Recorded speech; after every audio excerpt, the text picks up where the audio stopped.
you've been well. Thanks.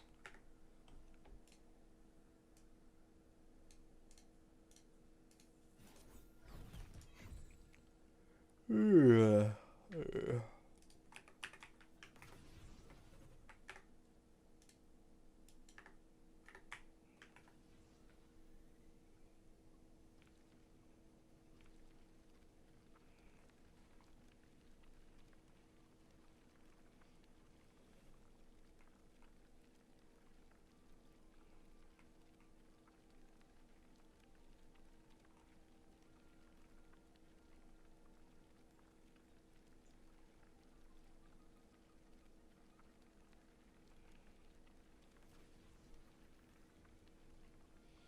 Hello.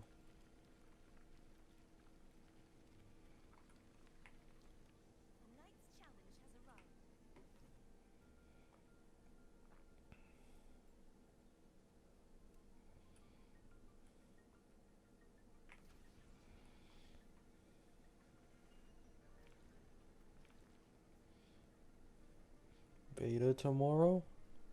Uh, I don't think so.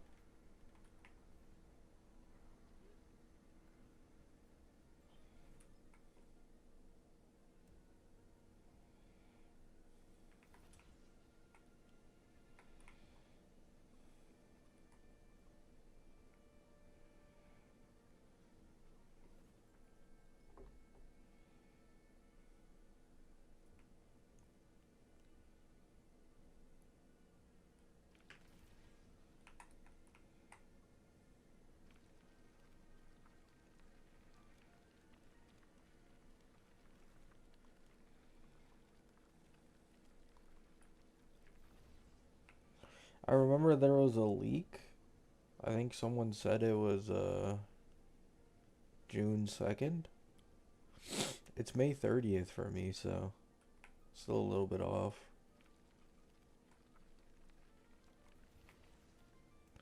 So it would probably be on Monday.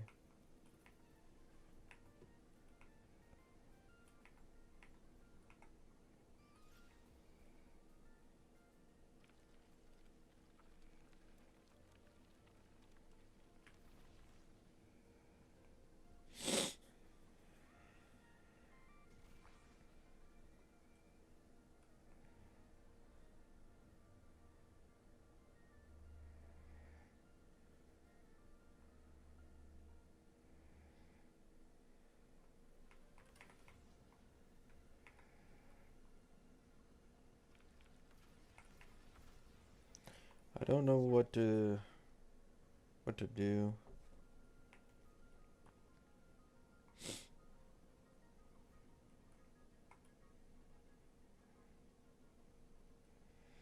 I'm contemplating like putting in time in Wuwa again, but I'm like 50-50 on it.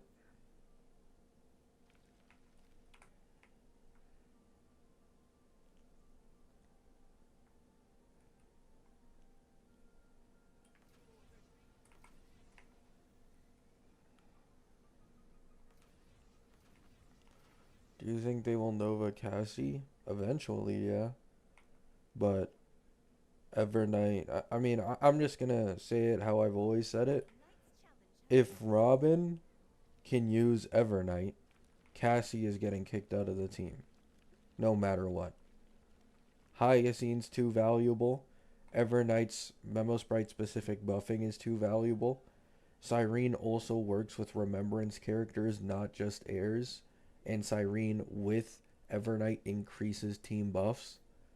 The only weak link in the entire team is Cassie. So if you make a new character who goes in on the team, Evernight stays, Cassie goes. I saw some people coping in my comments that Robin SP might be for Aglaya, but respectfully, I think that's kind of a joke. You know, respectfully.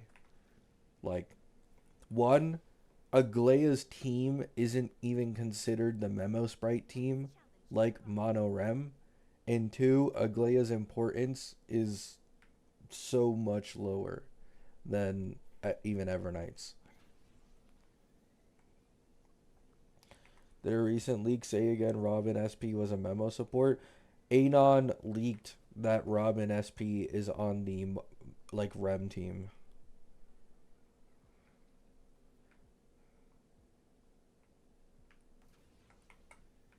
I don't see Hyacine going, and I don't see a Cyrene with Evernight really going. So my guess is it's Cassie. You could still use Cassie probably and replace RMC, or not RMC, Cyrene with Robin SP. But my assumption is the new strongest mono REM team would be with Evernight. Like Evernight main DPS already pulls ahead of Cassie mono REM very like more often than not these days across the whole end game, except APOC a few times, right? That's basically it. But in every other end game mode, Evernight usually is equal or wins. So if she gets an upgrade to RMC, then respectfully, you know.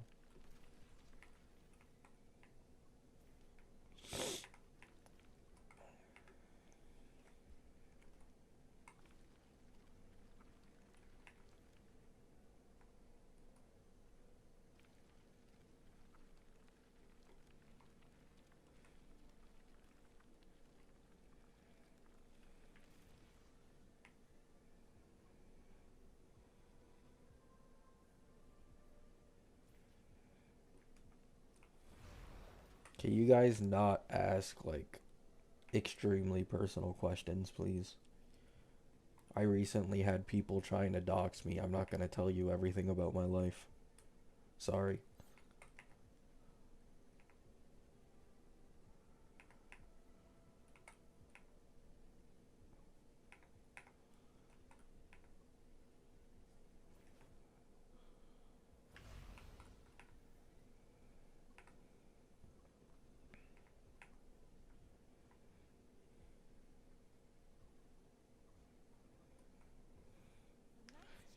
Do you think Robin would be better than Evernight?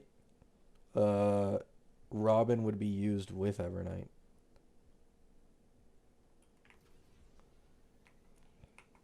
If, like, why is this even coming up?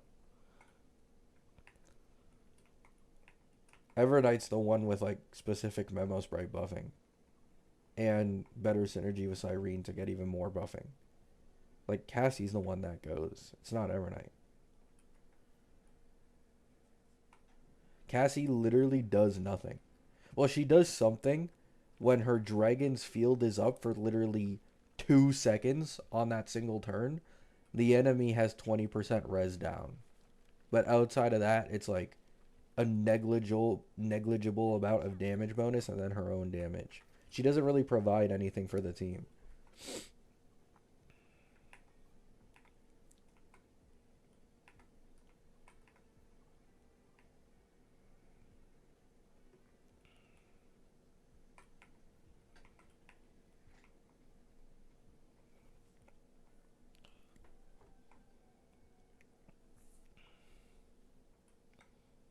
Basically, the only way, yeah, the only way I could see, wait, no.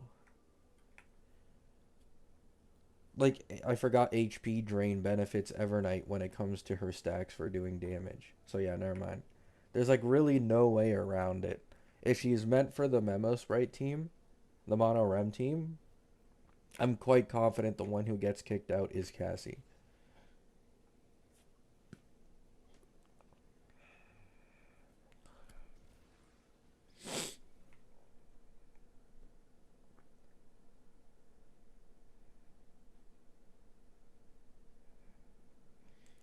I mean, push getting yeeted is wild. I mean, to be fair, by the time Robin comes out, it will have been nearly a year and a half since Cassie's release. Like 1 year, 4 months. So even if you're a main push, usually by that time, given HSR standards, you are power crept. Not gonna lie. Like that just is a thing.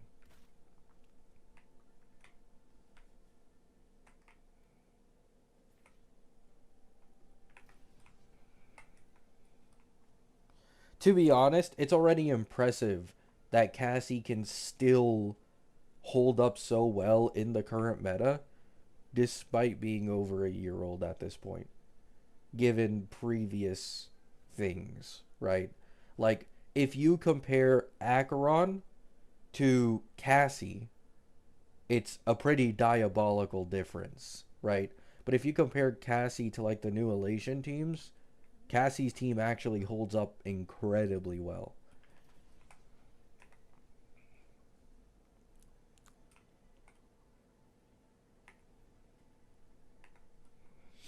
Make a vid and farm the Cassie mains molding? Nah. I was considering it, Bronte, but I decided to just leave it at a community post because I just don't want to. I don't want to deal with that. I don't want to explain to people who are just full on cope that Cassie really isn't important in the REM team to begin with anymore. Like, they made the core of the REM team so stupidly strong to the point where they kinda had more value than Cassie herself.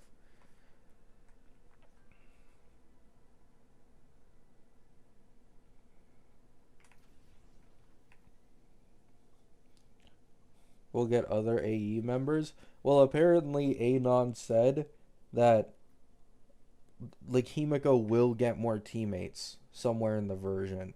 So there has to be like something there. You know, like if Robin is for these mono rem teams in reality, instead of Himiko, like we were going off of for from people with more unreliable leaks, then yeah,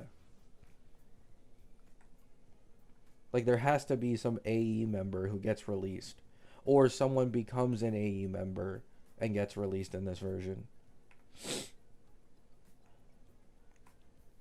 To be honest, I'm starting to have a slight sneaking suspicion that Nova Sunday is legit just a new Sunday SP. It's just like a slight suspicion at this point.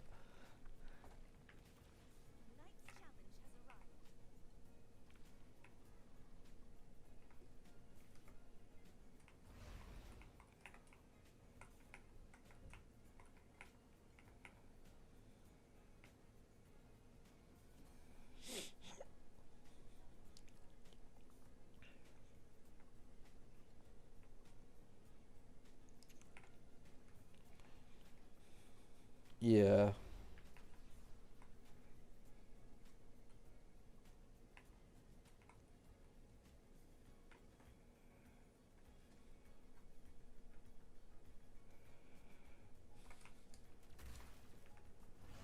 Because I just can't see anyone else. Like, who even becomes an AE member? You know?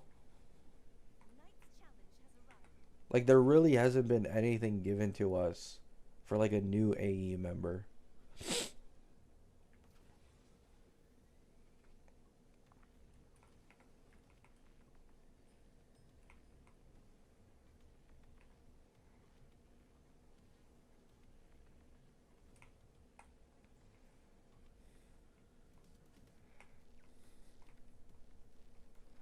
Welt SP? I don't think he'd release in this version, though. But yeah, I guess that's, like, one possibility.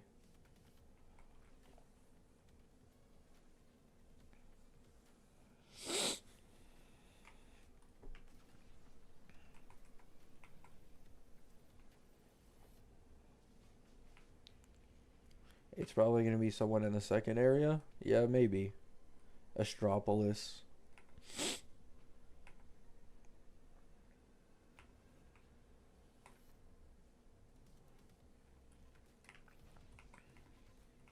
Another new MC? Nah. I don't think so, nah. I think MC is like a yearly thing.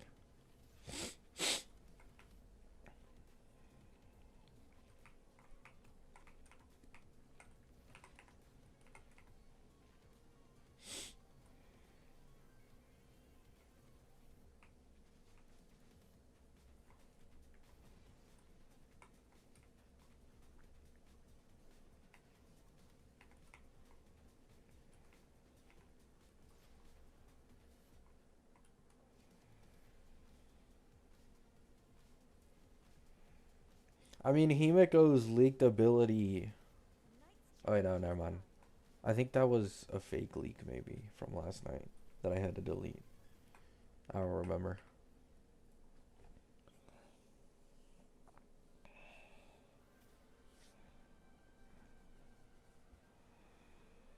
I mean, I don't know. Himiko's situation is weird.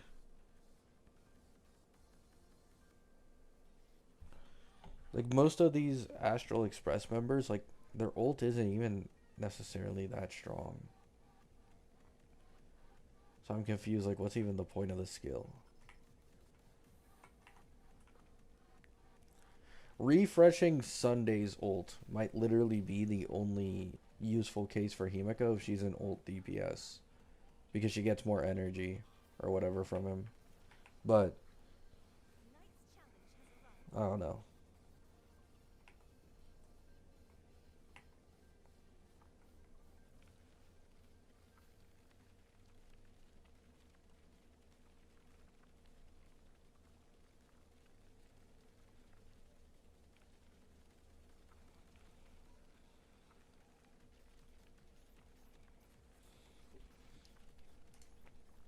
To be honest, I can't, like, predict any of these upcoming characters all that well. Outside of just, like, general shit.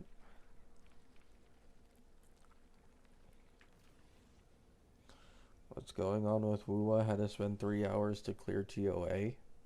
I'd assume HP inflation. I mean, Hiyuki is like... Hiyuki's best in slot team when Lucia releases next patch is finally, like, it's hitting the 2.4 million mark. That's pretty hefty. We're finally at the point where there's a team that's 50% stronger than Carlotta.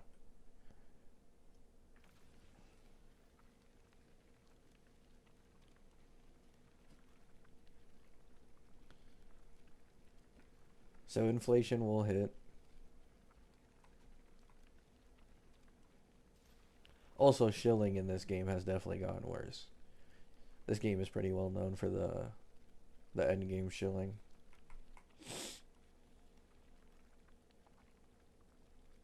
There's no power creep in Wuwa. It's just slow. It's definitely, at least in comparison to HSR, it's definitely slow. I think that's why, like, a lot of people, like if you're an HSR player and you try to say something about, like, the way Wua's power creep is, people automatically assume that you're being disingenuous and just trying to hate on the game. And they also take advantage of the fact that you are an HSR player. So they're like, oh, are you trying to project your game's power creep onto ours? You know? But, yeah.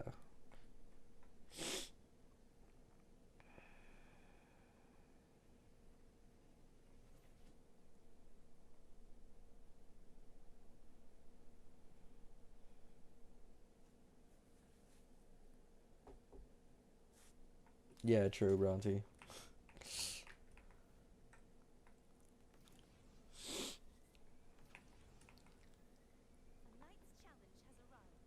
I solo S0 R1 with Hiyuki, but you need skills? I mean, I imagine that there's some shilling to help Hiyuki do that now. Like, that's the case with all Wuwa characters when they first release. They can usually get decent clears without much investment at all um, on their release TOA.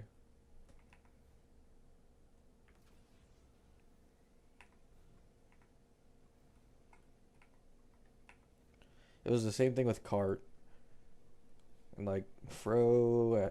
I think a couple others. Yeah, Augusta as well.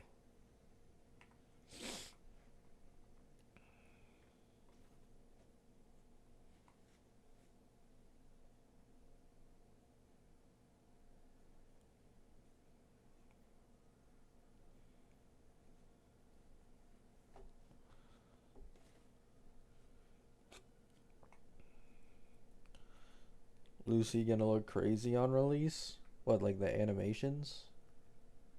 Oh, because of shilling. Is there shilling for the collab characters? And, like, an upcoming or the current TOA?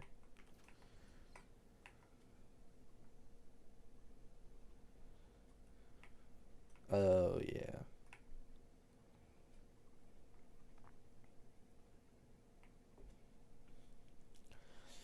I mean, Lucy and Rebecca, they are subpar for 3.x teams. They're late 2.x DPS team level. But a lot of people say because of the free Rebecca, it's not too bad. But, like, the problem is their early dupes are very bad. Like, if you actually want, it's not a case scenario like Galbrina or a few other Wua characters where they might have a decent S2. So, like, you can finally match it with, like, the stronger character. Like, you kind of need S3 on Lucy if you want to match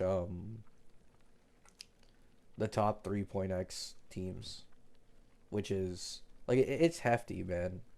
It's hefty. You only have 1 month. You have 1 month. You need to get somehow 480 unique coral from the collab banner to even purchase a sequence. So you kind of have to like fully rely on getting lucky as shit on the banners, unless you are stacked out of your mind. Like, unless you are stacked with like I don't know, like 400 plus pulls, and then yeah, maybe.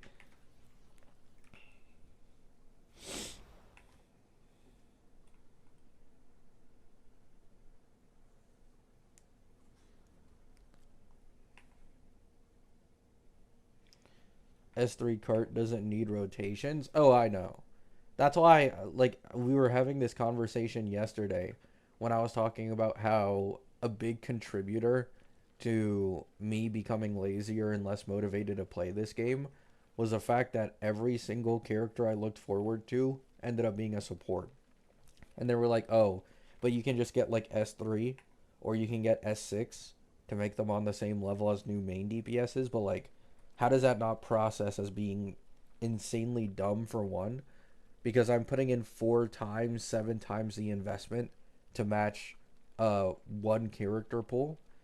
And then also, what's it called? The sequences are usually like weaker, right? Like I could put these same sequences in a main DPS and it would be so much better, right?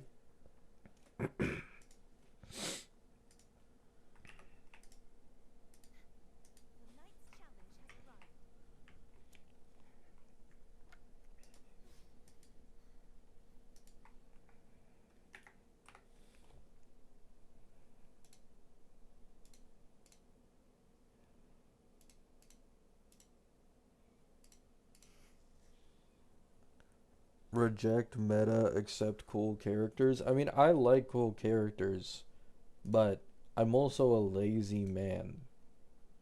And I appreciate getting like huge power jumps from my characters when I go in sequences.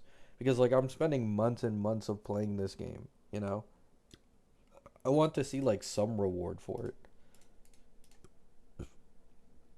I don't want to make up for the game fucking the character I like over main DPS wise after months of playing the game, you know?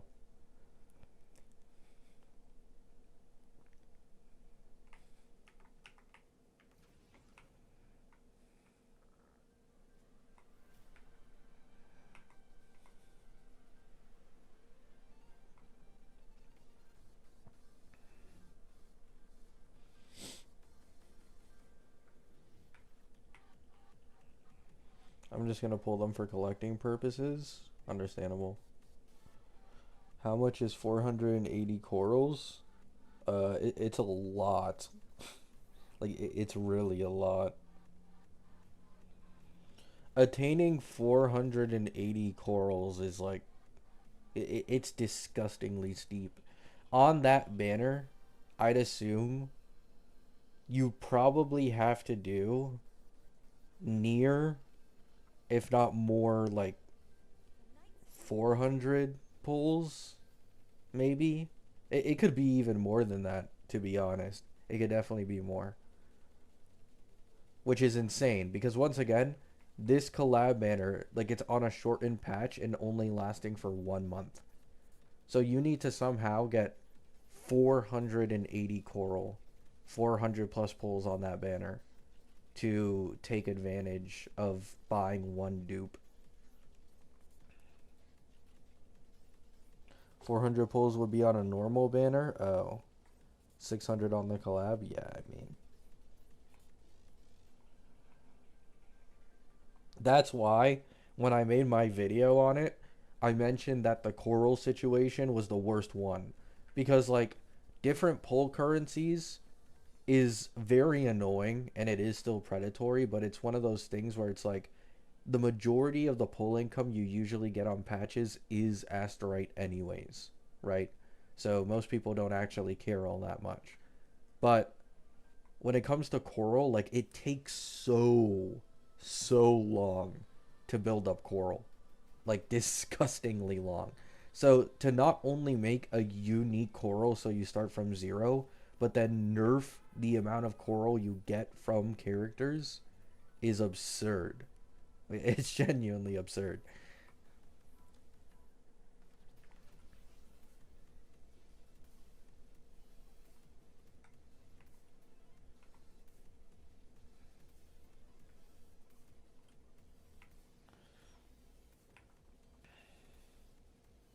Also, once again, like I find the pull event, like the 160 milestone you get a dupe, 420 milestone you get a dupe. I find that incredibly fake, right? Like that event, like it's so bait. I hope nobody falls for this. The first two dupes of Lucy are genuinely terrible. Like you go from S0 to S2 and your team is now like 9% stronger. Like it's I hope nobody falls for that. Unless you're going for S3, don't even bother going for dupes on them in my opinion.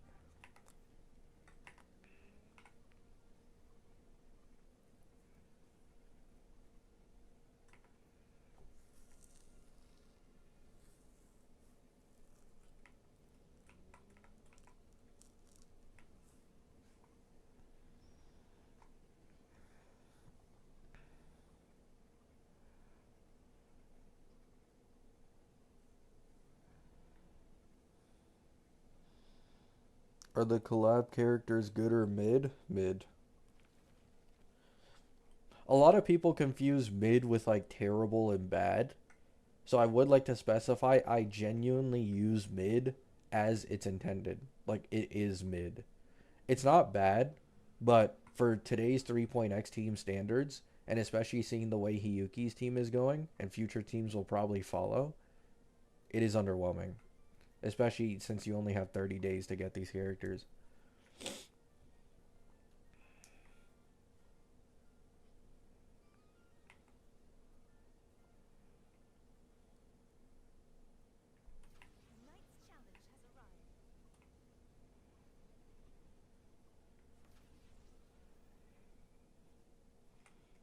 Nobody's forcing people to pull dupes. It's not about that. You don't need to literally be forced to pull dupes.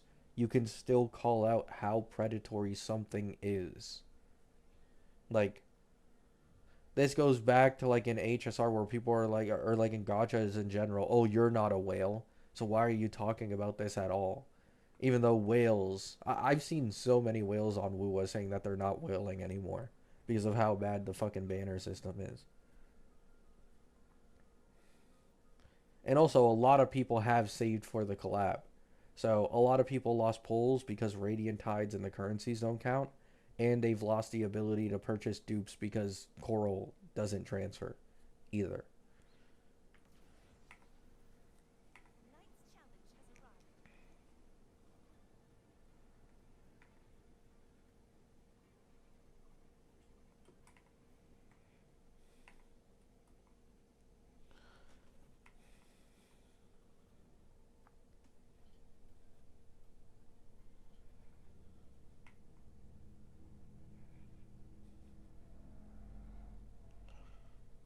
Would S2 Rebecca make her a universal amper? Uh, I mean, Lene is probably still better. I don't even. What is Rebecca's S2?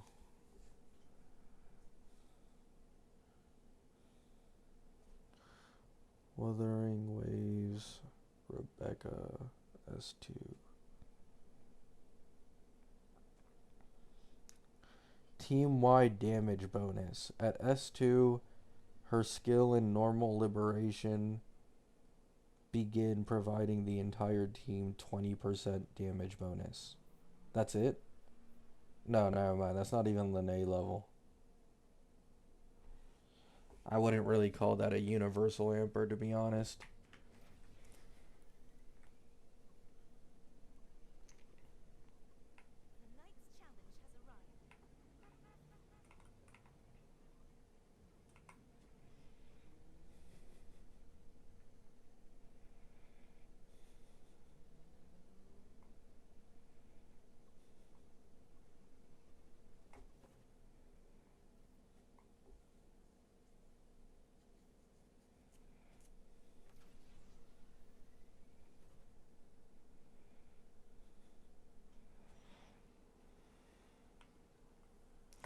S2 gives her 20% damage bonus and 15% amp. The 15 per I don't think there's amp. The amp is only for Lucy? Yeah.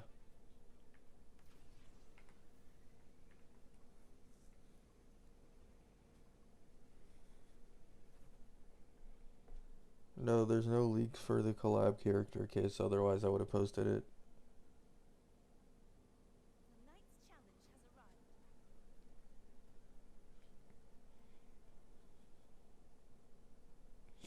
Yeah, like Amp and Wua is a lot stronger, but Bonus is fucking like it's really weak. Bonus doesn't really do much. Like at that point, instead of getting dupes on the collab characters, like I'm assuming you're running like the full premium team with Mornai. Like you might as well just get Mornai S1, in my opinion. Mornai S1 is probably more universal than like Becca S2 and like Lucy's dupes. And the early dupes for the collab characters are pretty underwhelming. So it's like just grab an S1 Mornai at that point, to be honest. If you want to invest like a little more into the team.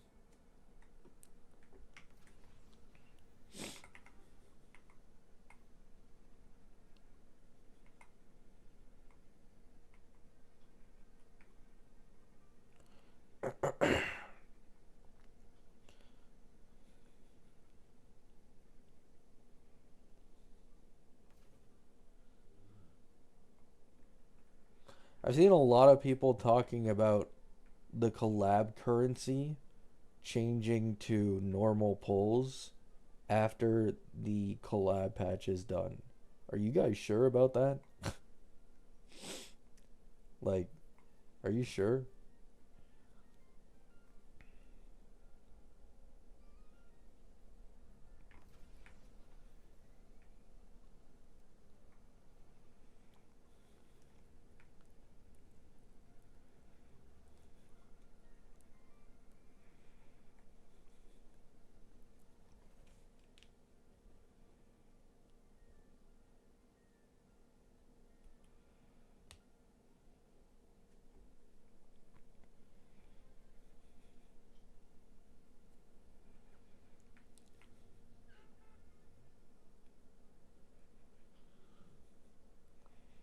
How about you skip the collab and focus on future characters? I mean, that's literally what I'm doing. Like, I don't give a shit about this collab since Rebecca's free now, and that's the only character I wanted. But, like, I don't. Once again, I'm like 50-50 on deciding whether or not I want to actively play this game again. I don't even know if there's like any upcoming characters I'm super interested in.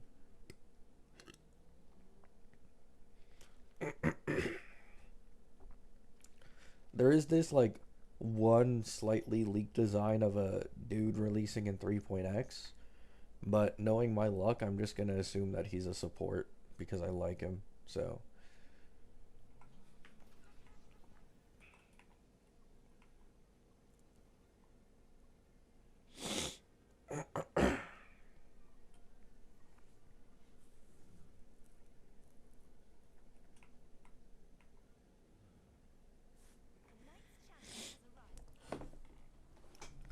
S6 Lucy is the same damage as S2 Hiyuki. Yeah. Like the collab banner, like it's it's not an Archer situation is the way to put it. It's not an Archer situation. They also aren't like an alloy situation, but like the thing is, the problem is the FOMO on the banners because they're only lasting 30 days. So it's like if you are someone who has no issues going for sequences on teams you like, a problem arises where like you don't know if Lucy or Rebecca are ever going to rerun again. So do you really want to invest into this team with mid verticals and a mid baseline instead of a newer team? You know? Like no.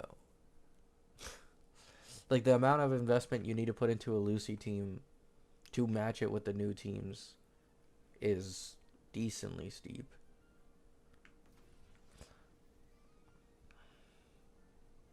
Yeah, and also, like I was talking about this yesterday, I do think it's slightly unfair to Wuwa that people were using the banner runtime for the HSR collab banners as a reference for like I've been telling this to people for like nearly a year at this point to not expect Wuwa's banners to be like HSR's because it's just so unrealistic.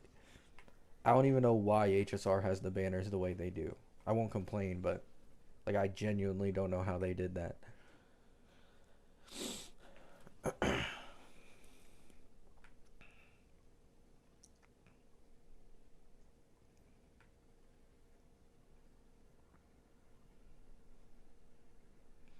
Yeah, I think where the complaint for the banner runtime definitely is valid though is them putting the collab on a shortened patch that is only a month long. Like they know what they're doing. Let's be honest. They aren't stupid. We all know what they're doing by putting the collab patch on a shortened patch with less time.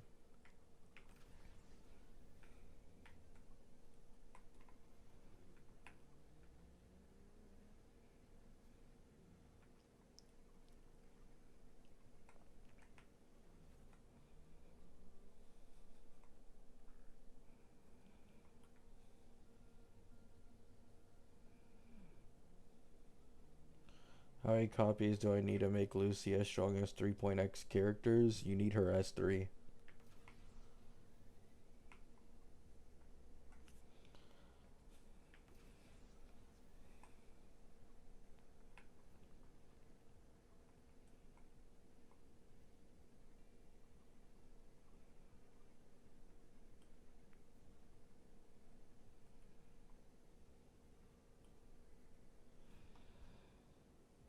No, I don't think Gilga's an Anoxa Evernight situation.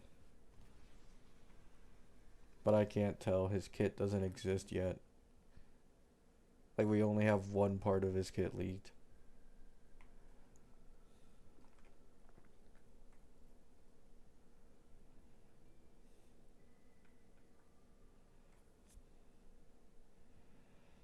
Lucy's the Saber of Wuwa, basically.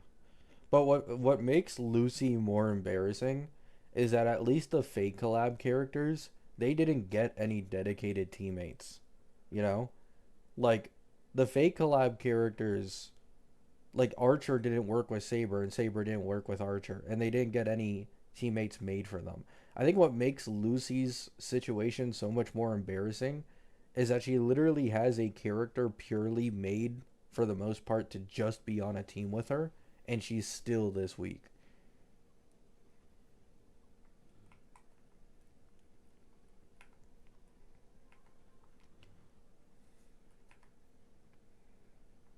Like imagine if Saber after she gets Gilga is like still not better than let's say a Glea, you know?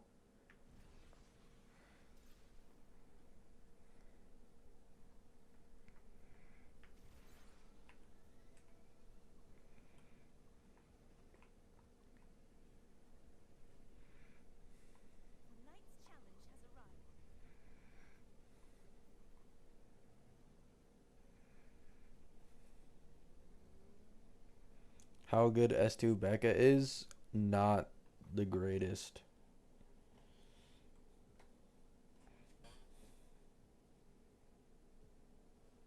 Oh yeah, I can check the.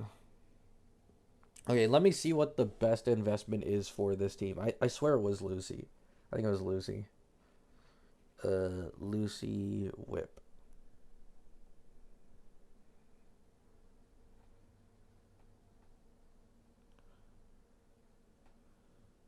Oh, Kem is finally putting in calcs for Lucy S3. Nice. But he hasn't put in the numbers yet. But it seems the best investment is. I mean, holy shit, they're all fucking terrible.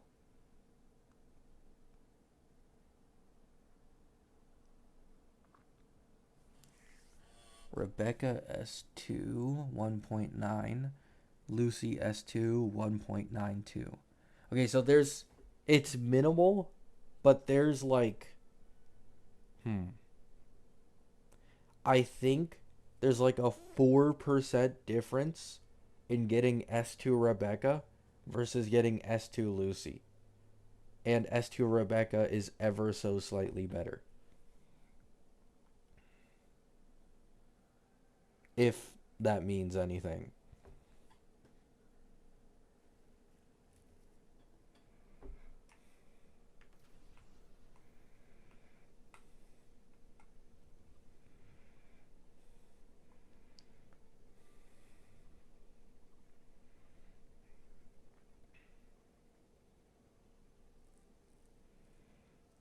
Yeah, I already mentioned S1 Mornai a couple minutes ago.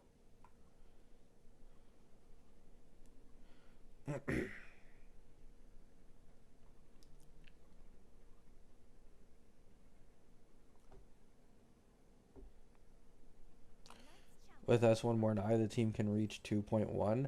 I think that's with 2x break, which is unrealistic though. Like I don't think this team gets 2x break consistently. Like no team in the game kind of does. Yeah, yeah, yeah. The Mornai S1 calc is done with 2x break. So I don't know.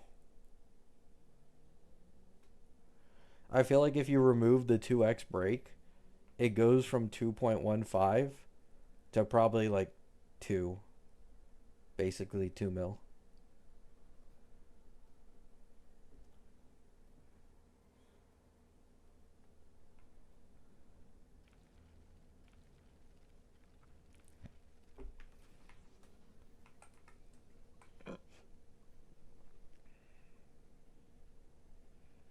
Hiyuki's like, I think Hiyuki is the new strongest by it. Well, you have Sagrika as well, but like Hiyuki isn't reliant on what's it called, like these break stuff, and it's pretty consistent. So like her 2.4 with the right rotation is consistent, which is impressive.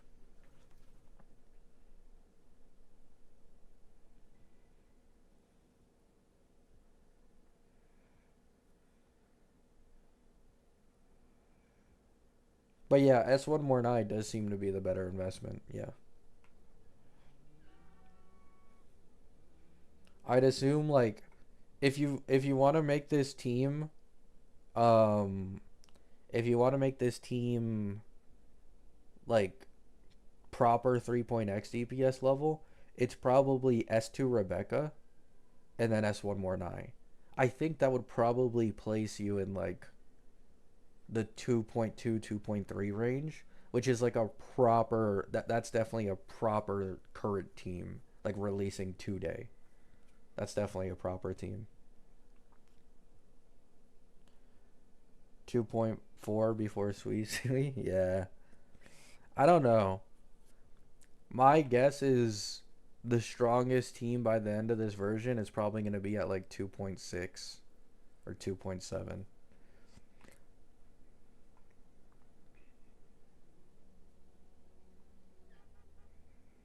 Actually, did Ameth get buffed by Dania? I haven't really been keeping up that much lately. Or is it still the normal Toon Break team is better?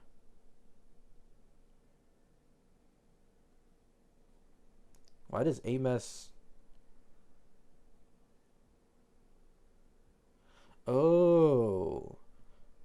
because the fusion burst is better in AoE, so this isn't actually completely accurate. But it is 2.2 for fusion burst. Kinda not what I expected, not gonna lie.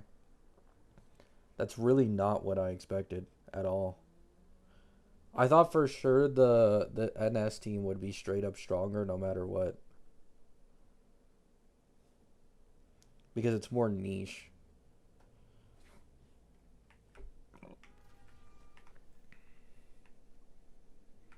But I guess not.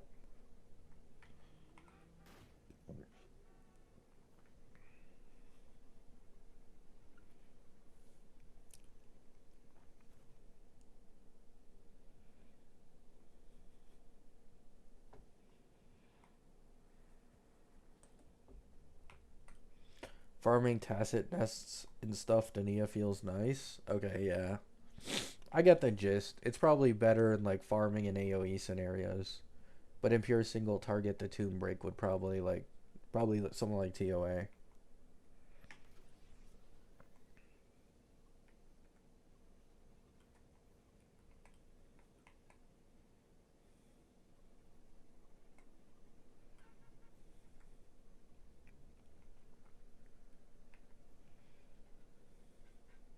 Side grade to free up the Gyaru, I guess.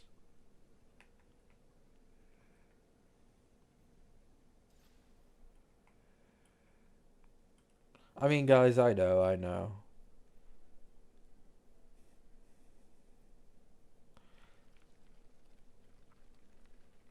The collab team is it could have been like they could have just made it ever so slightly better. Like a 10% buff to the collab team. Yeah, like a literally something as small as a 10% buff to the collab team overall would probably have people complaining less. Or like a minor buff to the earlier sequences, I guess, because the earlier sequences are pretty mid.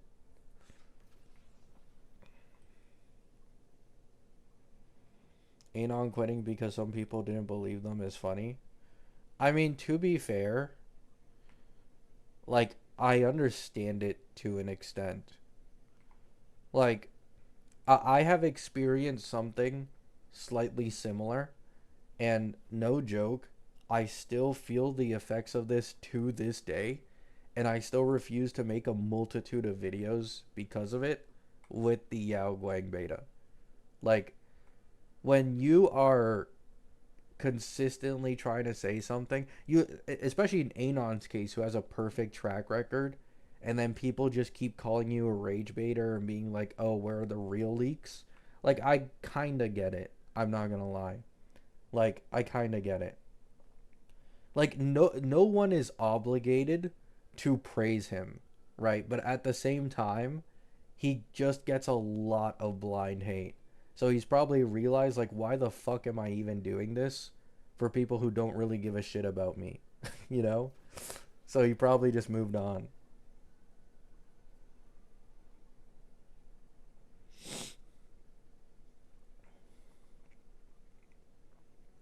Like I felt the same way with the Yao Guang shit. I spent months and months trying to disprove any misinfo about Yao Guang. Countless blind hate. People started farming me on Twitter and making tweets about me and shit. Then they were wrong. No accountability, just move on to hating me again no matter what take I put out. Like I kind of get it.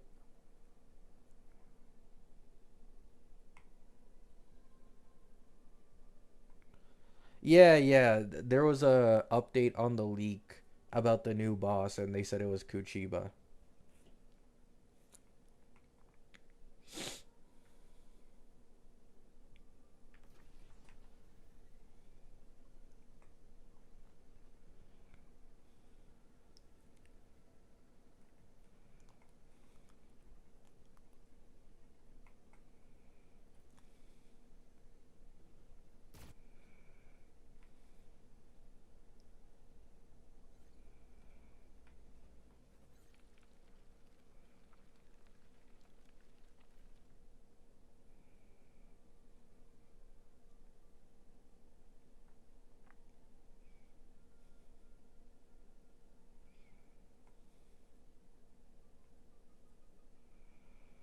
Didn't Lucy get nerfed? I don't know.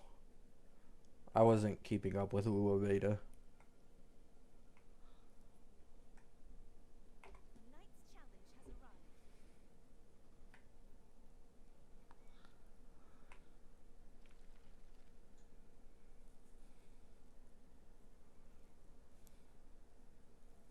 Yeah, like the main complaints. Well, one, it's not even in the game yet, so no one can even really complain, even if the collab content itself is mid.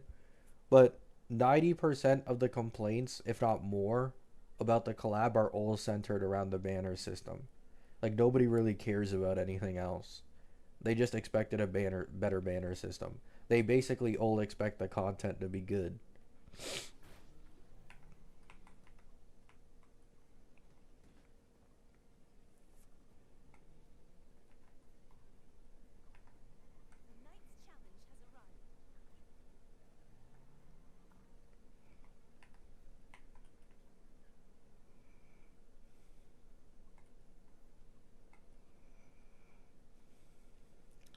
People expected the NPC design was going to be playable.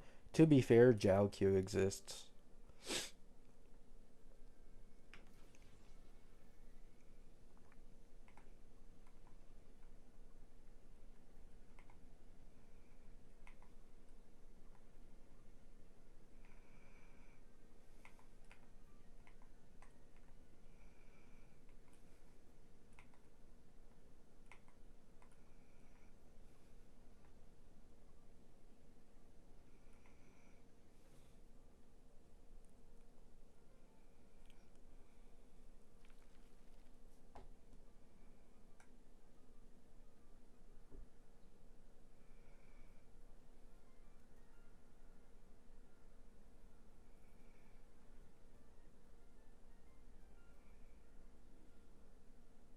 Hmm. Acheron mains are gonna get on you for that. I mean, to be fair, Acheron mains was infested by Jiao mains at some point. Like, I'm gonna be honest, Acheron mains was incredibly embarrassing before they actually became a funny subreddit with the memes. Because they just constantly spread misinformation that it's impossible for Jiao to get power crept, and that Cypher is never gonna be better than Jiao, so just pull Jiao while his banner is going. And then literally he got power crept. And there was zero accountability about it. This is why, like, people need to get it into their head, right? If a gotcha game wants to do something, if they want to make a new character best in slot for an older character, there is just nothing stopping them. But too many people have this like instilled in their head that like, oh, I'm pulling the best in slot niche support for this team, so it's impossible for a better option to come up anytime soon. Right? Like it's literally impossible. Like this one team, this character is always gonna be here, which never, never ends up being. Look at Cassie. Cyrene is a main push. Cassie is a main push. We are now at the point where you can kick out Cassie out of Evernight teams and achieve better performance. And we're also at the point where you can kick out Cyrene for M-Blade and get comparable performance. You know? Like this is HSR in all respect.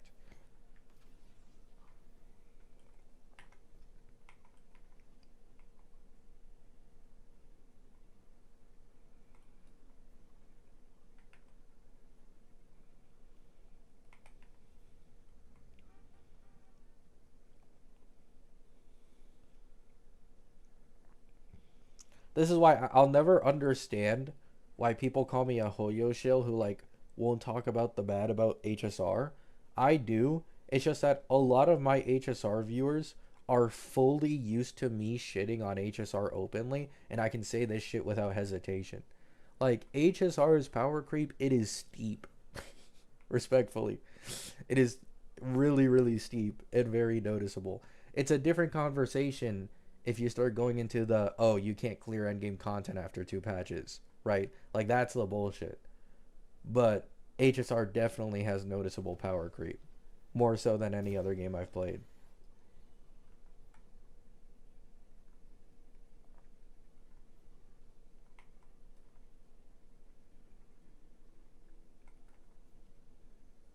Like even if you just compare Blade to like Tribby, for example, two generalists 1 year apart, Tribby gives 24% res pen and like 30% vulnerability, while Blade gives 50% vulnerability, 30% defense down, 50% damage bonus, 125 total for ult damage characters, and because he's a Nihility, he can get like 16% more defense down from a light cone.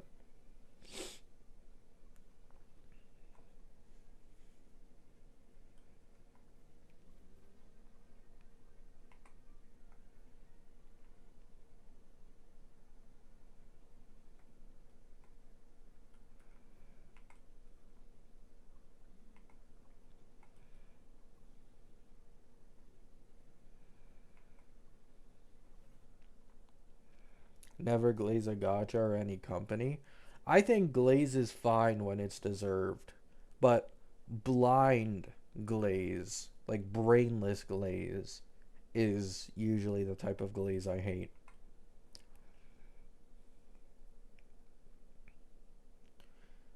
Like the people where like a gotcha game will like severely fuck up on something and then be like, "Oh, but this other game did this."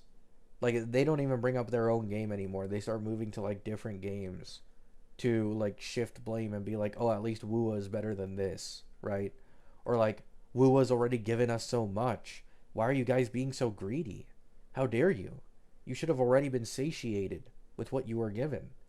How could you ask for more? Like that type of bullshit.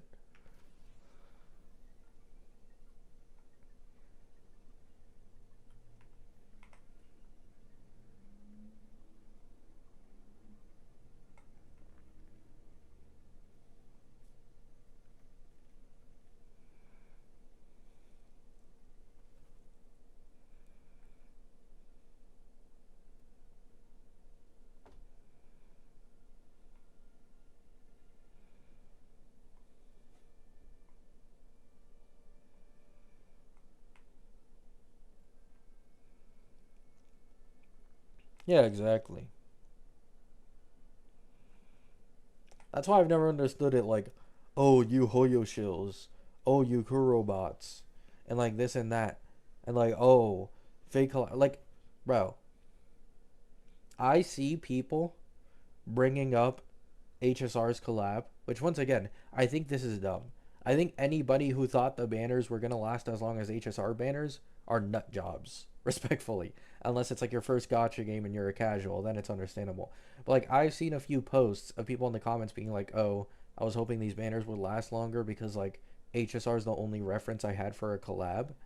And then people are like, "Oh, well, how are you guys enjoying Britain over there?" Right? Oh yeah, how are you guys enjoying Britain, you hoyo shills?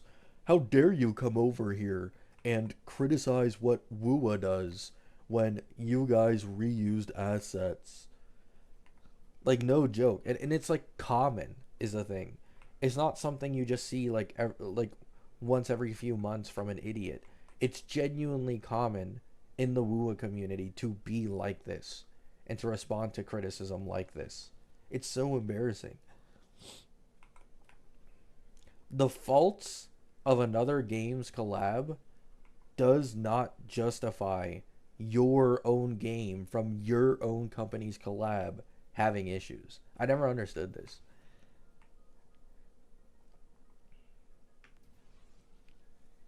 But like once again, this is something that's been common in the Wua community do for a long time. Whenever Wua fucks up, just fucking pick on something on Genshin, change the goalpost, and then everybody will forget that you were even talking about Wua to begin with. And it'll just become like a slander fest for Genshin or something.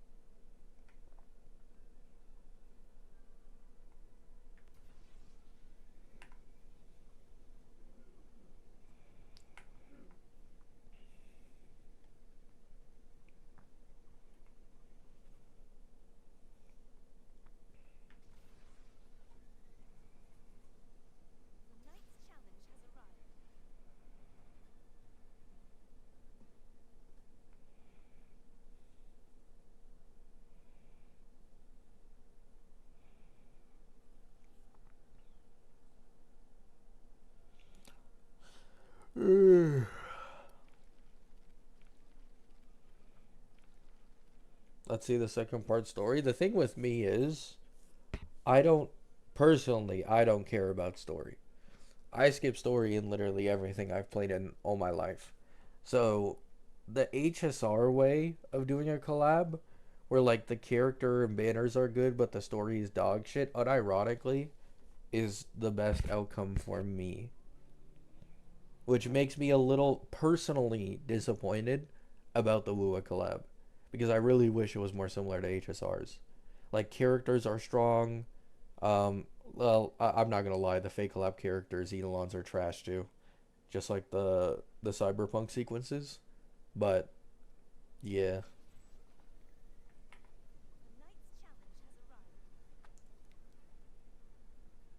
Yeah, like literally the main things I care about is character design, character animations, and like power level against endgame.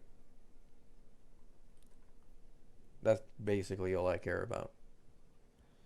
Of course, story does play some role, but because I skip most of it, I don't really care.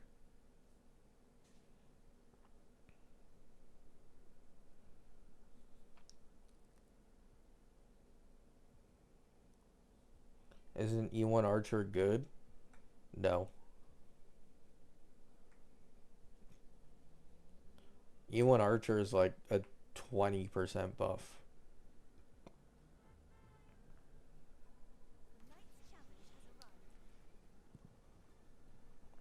Like it's really not good.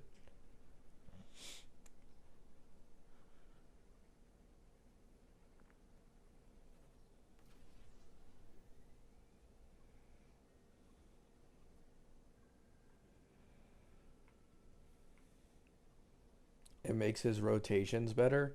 Yes, but it, like, once again, on actual calcs, that E1 is usually only like a 20% jump. Like, just because it feels cleaner and easier to play him doesn't mean that suddenly that equates to like a 50% jump or something, you know?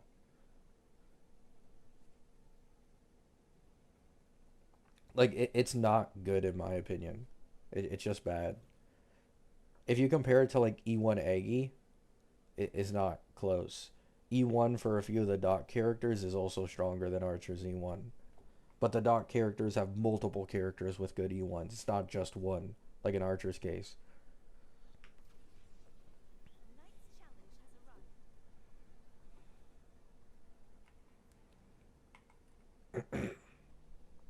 E1 Archer, the only situation where E1 Archer ends up showing out more than it usually should is against certain bosses where like once you break them or whenever you finish a gimmick, they have like this short time period where they're able to take like 50% vulnerability or something, like the Sam boss.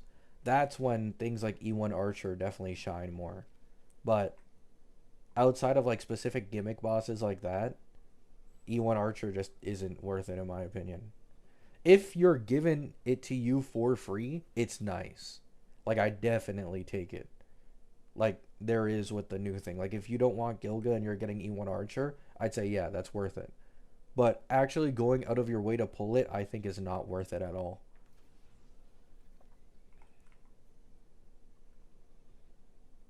It's the best one cost upgrade for his team. Yeah, but like let's be honest, you know, what is there? Sparkle's E1 that gives 45% attack. A sustain who gives a bit of res pen. Like there's no competition. I understand it's the next best investment for him, but that's still depressing as shit nonetheless.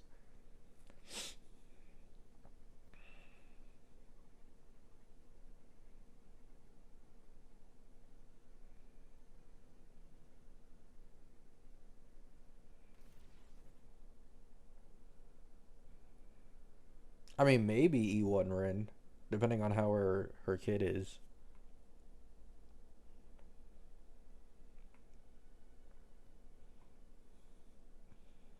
Doesn't E2 give him weakness implant? It gives him weakness implant and 20% pen for Quantum.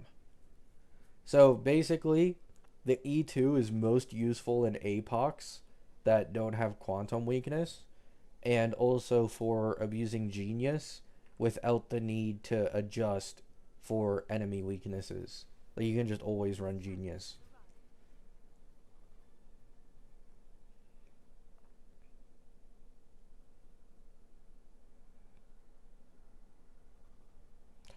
Is E2 Cyrene worth it for other teams like a generalist support? No. The problem with E2 Cyrene, if you try to run her as a generalist support with no heirs on the team, is the way her E2 works. Each person on the team that's buffed by Cyrene will increase her true damage buff by 6% up to 4 times. So Cyrene's is automatic, and then another person that you're consistently buffing would make it 12%. And this is where the problem lies. You can't buff anyone else. Like, you need to have Dodhung PT and Hyacine as the sustain, and like maybe RMC as one of the supports if you actually want to consistently take full advantage of the E2. It's not like a straight 24% raw. Like there's a gimmick behind it, which is annoying.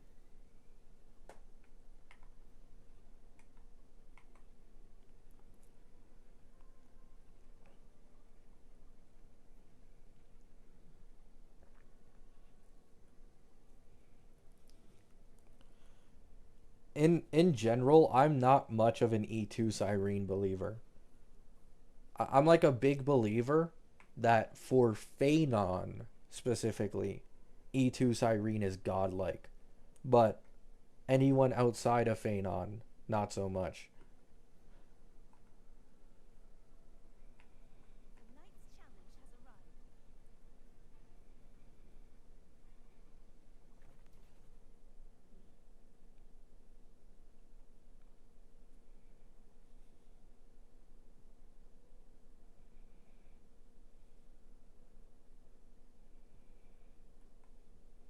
Anoxa is good. That's probably sustainless though, with the RMC action advance abuse and making Cyrene do her thing more, so that she generates more from her E1. I doubt you'd see that much in sustain at all.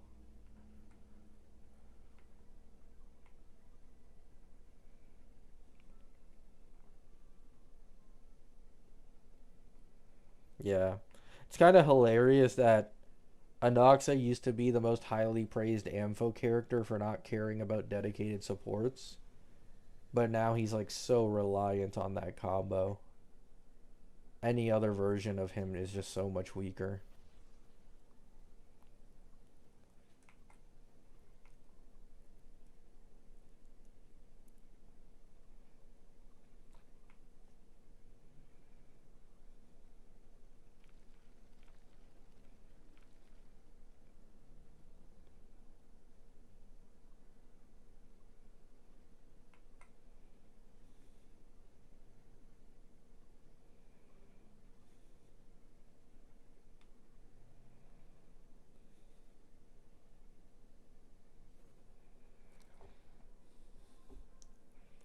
If only Anoxa had good Eidolons like Phanon. Well, unfortunately, they originally wanted him to be a Herda support. Unfortunately.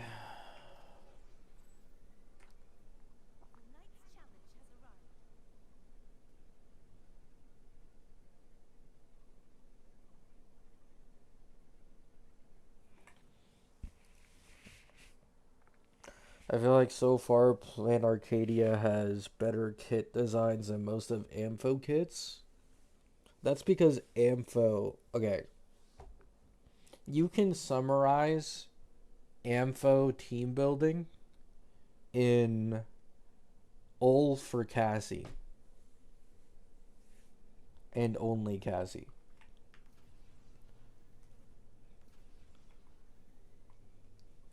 It felt like every HP scaler in the game had to take Cassie supports if they wanted to do well. And then all the attack scalers also still had to get Cyrene, but then it's either that or they leech off Feign on supports, like Ceredra or Don Hung PT.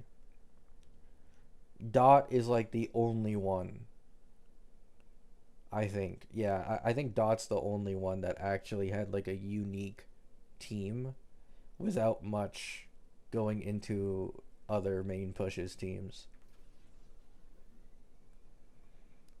And then you also just have in general, like, you can definitely tell from the beginning of Ampho to the end with things like Evernight and Dahlia, HSR vastly increased the value of sub DPSs and niche supports as time went on during V3. Like at the beginning, they were very underwhelming and very just mid, but then suddenly there's like this massive spike near the end of the version. And now you're seeing it consistently in Plan Arcadia, where even at the beginning of the version, the sub DPSs are still very strong. They just seemed more unsure on what they had to do for team building in Ampho. And I always say this, it felt like they were really going out of their way to not make Phenon stronger than Cassie. Like they were trying so fucking hard. Like they had to fuck over every single one of his dedicated supports just to make sure that he didn't get on the same level or better than Cassie.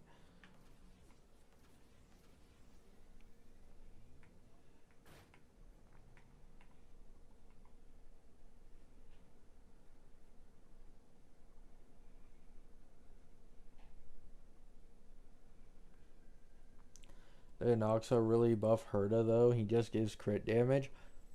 A lot of you need to understand Anoxa's main value for Herda was never his buffs. Anoxa's main value for Herda was basically him carrying her in MOC because Herda in single target is an absolute flopper. But the problem arose when people realized I can remove Herda, I can put in like Sunday plus RMC, and then that's straight up better than running Anoxa with Herda in single target. So then a ton of people started transitioning into basically being Anoxa mains over being Herda mains. And they just delegated their Herda to pure fiction duty.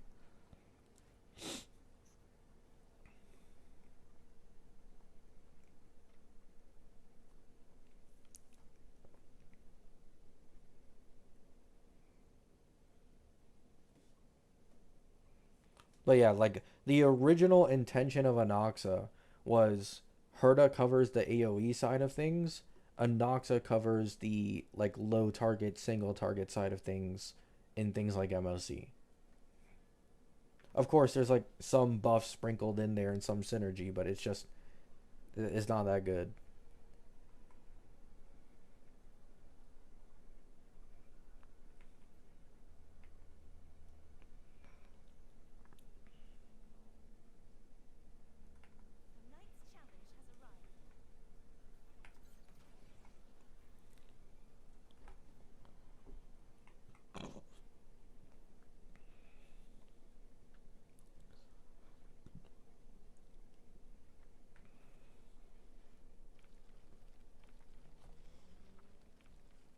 I thought that's what Herda was made for. Well, yeah, Pure Fiction was always her strongest mode, 100%.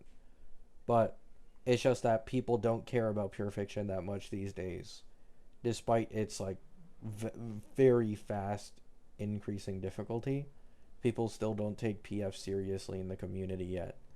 So most people care about like MOC and APOC performance, in which, it's kind of obvious Anoxa is better. The guy who can implant weakness and has multiple bounce attacks will be able to eat through the toughness bar faster on a lot of APOC bosses. And in MOC, with lower targets, Anoxa will just do more damage. I legit remember, like, during, I think, like 3.3 or 3.4, Like back then when I actively watched Gacha CCs, I was watching like a Poke stream, and it used to be like a genuine debate of is Anoxa main DPS or Herta with Anoxa better. So he made like an entire stream on it. And of course Anoxa won, except for Pure Fiction.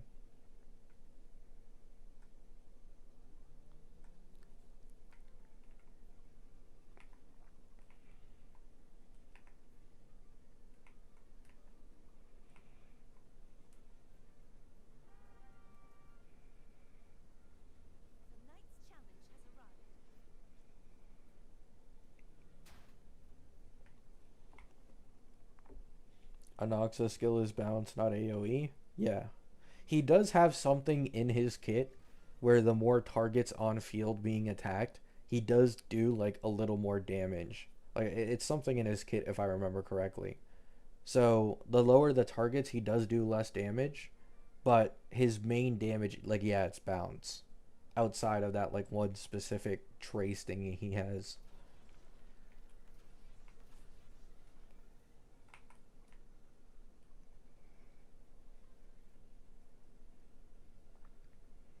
That's why Anoxa like the main praise behind Anoxa was like, oh, you're barely doing any damage to the enemies, but then the second you kill the side mobs and it's only like one boss, like all of a sudden the damage starts spiking like crazy.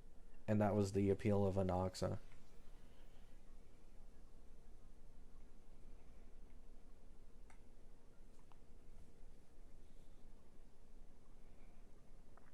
What's the meta value of the collab in Wua? Mid.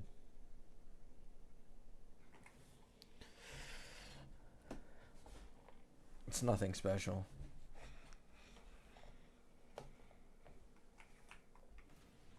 Like, if anyone's looking for meta value, right now it's just 100% Hiyuki. Hiyuki's doing like a little more than 2.4 million per rotation in a team with upcoming Lucia and Chisa.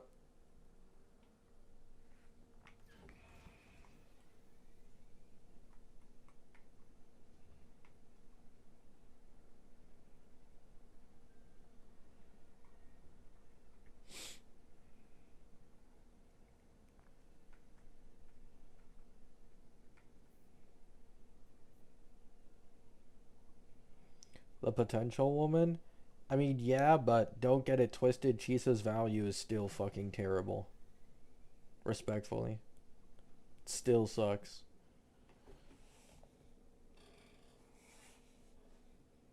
I'm actually curious, how much better is Chisa than other options on this Hiyuki team? I guarantee you it's going to be like 10% or less.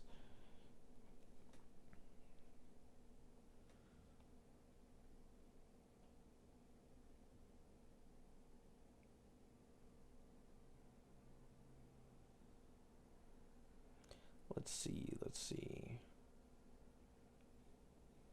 Holy shit. Wait, why is Hiyuki's S3 so strong? Holy fuck. 83% jump? That's definitely one of the highest. Oh wait, I might have been wrong. Wait, why does Chisa... Oh wait, never mind. Oh wait. Mornai? Linnae. Okay, these calcs are all over the place.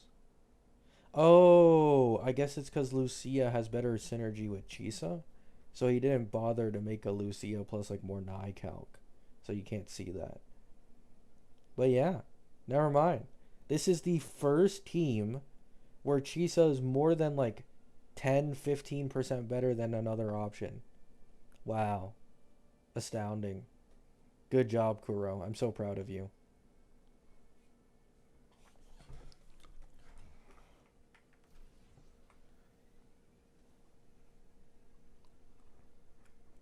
They finally gave her value. Yugi better than Ameth? Yeah.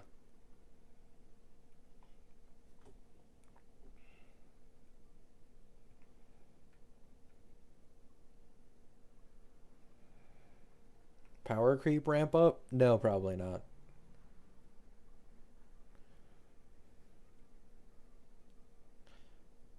I don't think there will be any chance of another power creep ramp up until the next Senres, which might increase it by like 1 or 200k, but I don't think it'll be much.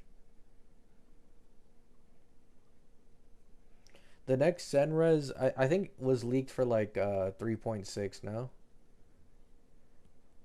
That was the last time I saw it. They were like assuming it was 3.6.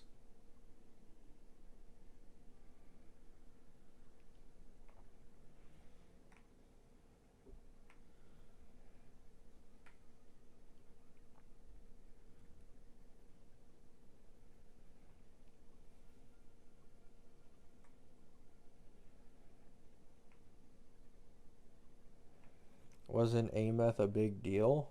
About what? Like meta wise? No.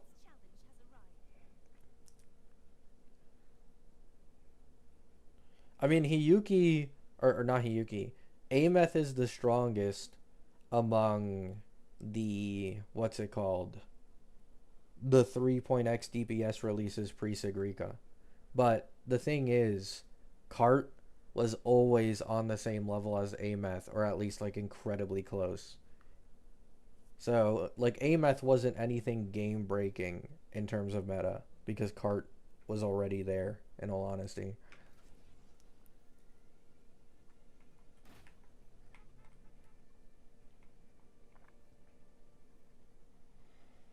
I can recheck, but I'm pretty sure Cart is like right there.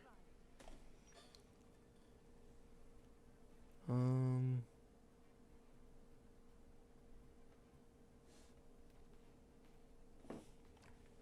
Damn it, I can't check.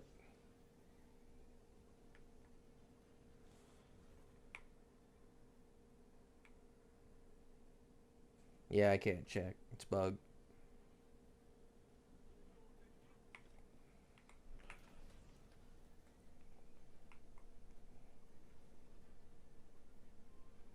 Nice, Glade.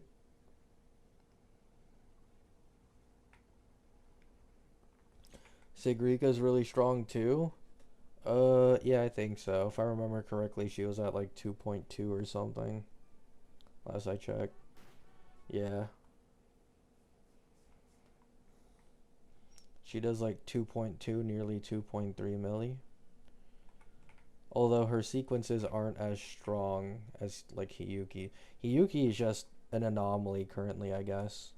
Being the Annie character, it's not too surprising. Her S3 jump is disgusting, and her baseline is also disgusting. An S3 Hiyuki team with S0, R1, Lene, and Chisa does 4 million damage per rotation. That's pretty good.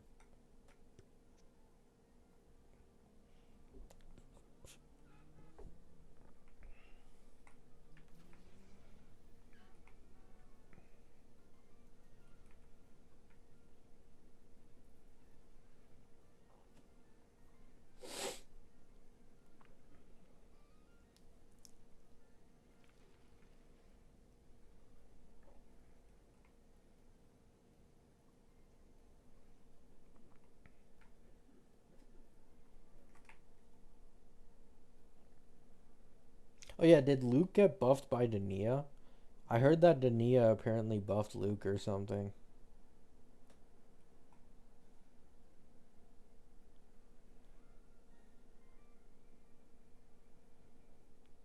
Why is every single Dania team... Oh, okay. Here we go. Oh yeah. Luke is now at like nearly 2.2 million consistent with Dania. Not bad.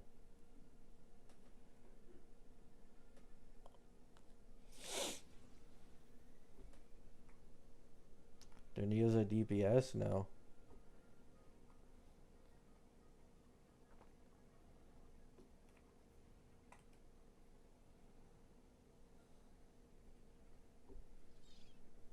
Maya 6 Luke goes crazy with Dania Mornai. Nice. Imagine.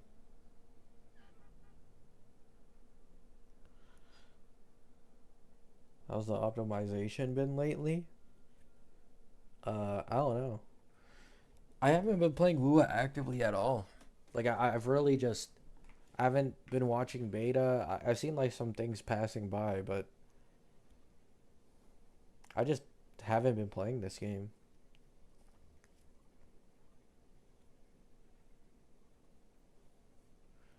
That's why I was talking about it today on stream. Like I'm 50-50 on whether or not I want to return because like there's characters that I feel like I might be looking forward to, but I get so burnt out playing this game these days that I feel like it's probably better if I just reserve myself for something else maybe.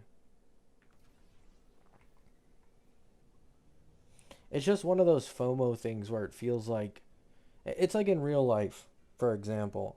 Like I might not like the food I'm eating, but I'll force myself to eat it all because I don't want to waste it. Like this account has an S6 cart and an S3 AMETH, you know? So every once in a while I just think like, do I really want to literally never log into this account again when you have like those characters on the account?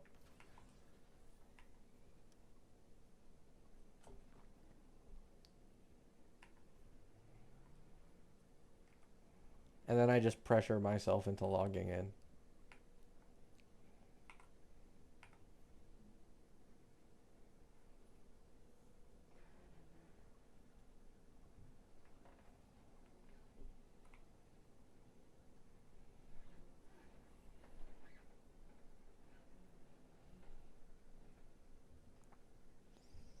I mean, I'm not drowning in gotchas currently. Like, I've reduced my upload schedule immensely, and also the time I'm playing gotcha games. Like, I've definitely cut down on that. I'm not like burnt out of HSR anymore. I'm just, I'm trying to be more conservative with my opinions because I don't want to deal with like brain dead discussion around HSR characters anymore. Like, it's just really annoying.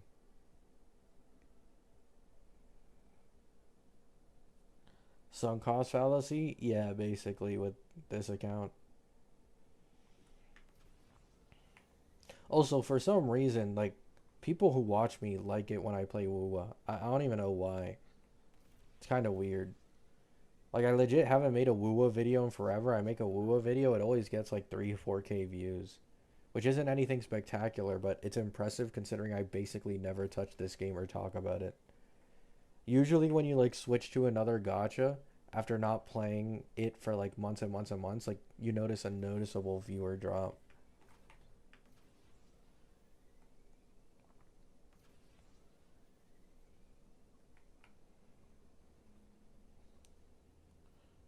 Yeah, I'm not a big fan of story-based games. The only game series I've genuinely like been bothered to care about is God of War. The CC community in Wu is dead. I did also think about that, not gonna lie. I agree. I think the problem is like Wua CC, like if you're looking for Wua CCs who aren't tribalistic but also aren't like incredibly into the meta, right? Like the quick swap shit, you want someone in between. There aren't many people that fit that. I feel like. So there actually is an audience for like an in between for like the meta, but then also you're watching them kind of for their opinions and personality.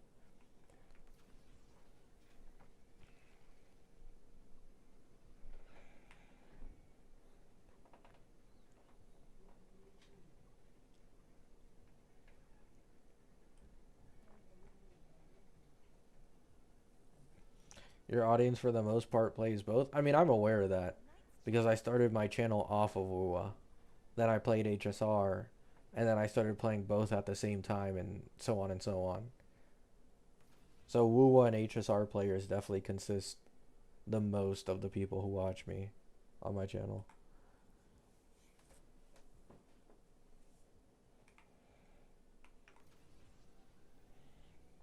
Ruro Rep has taken a hit. I mean, thank God. Fucking obnoxious ass community. It's a lot better these days. I will not lie. I can definitely see the Wua community is like healing. They're improving. They're moving forward from like the tribalistic ways, at least for a lot of them. Of course, there's always the bad apples, but the community's definitely getting better. And to be honest, that's literally all I could ask for.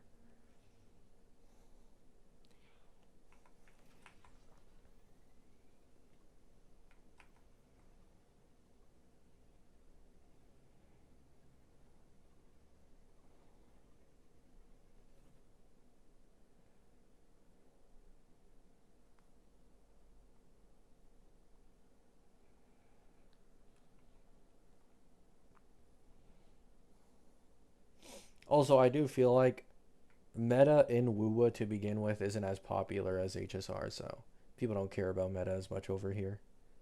Some care to some extent, but like it's not fucking game changing or anything.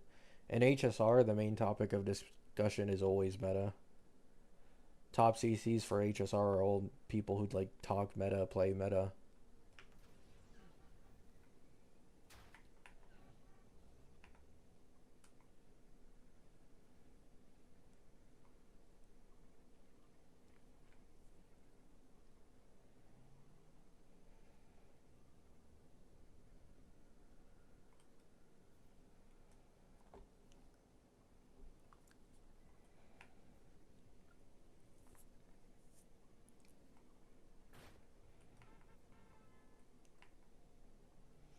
I mean, Twitter is just a cesspool of overly sensitive people usually.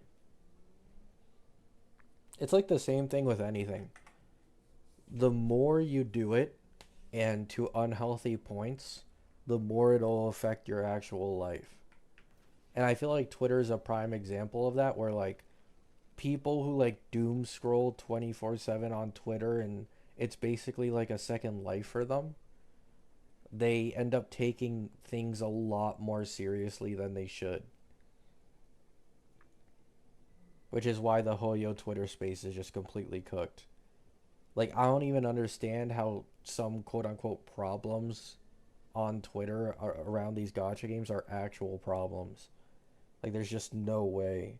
How can you be worrying about, like, something so insignificant when there's just more serious shit in life?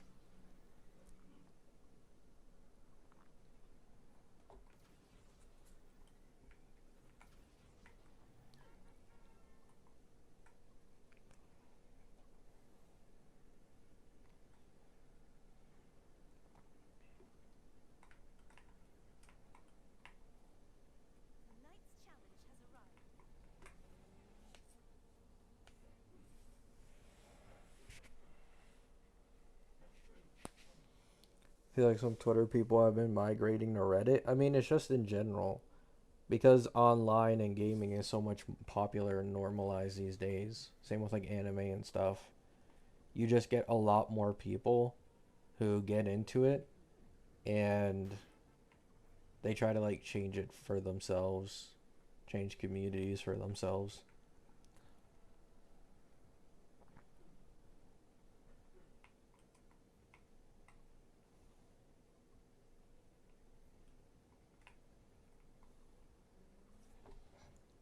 What do you think is worse, Reddit or Twitter? Twitter 100%. It's not even close. It's 100% Twitter.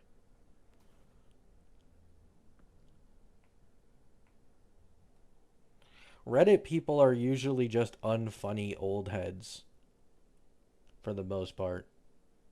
That's been my experience. But in Twitter, it's like you are going to see the most brain dead opinions possible with tens of thousands of likes and people trying to like cancel you if you disagree.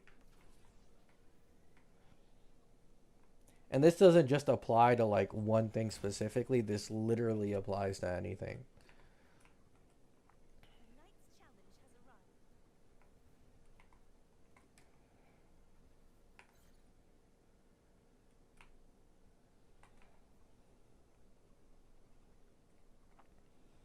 COVID destroyed anime communities, yeah, I agree.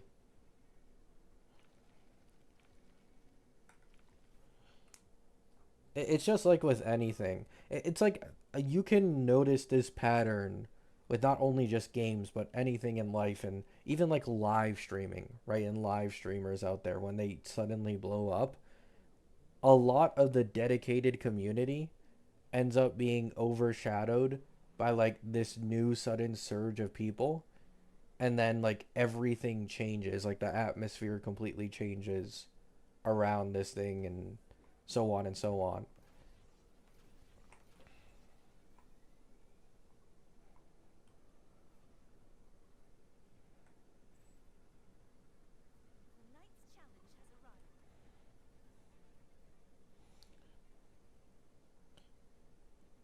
You could honestly see this with Wu as well, to be honest. When Wu first released, its dedicated fan base wasn't really that toxic. They were actually like quite welcoming, quite nice.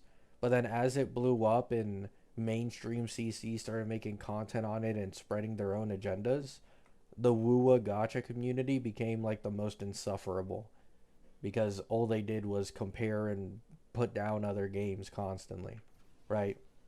Like you can see this effect in basically everything. In anime, in video games, your favorite live streamer, favorite content creator, whatever.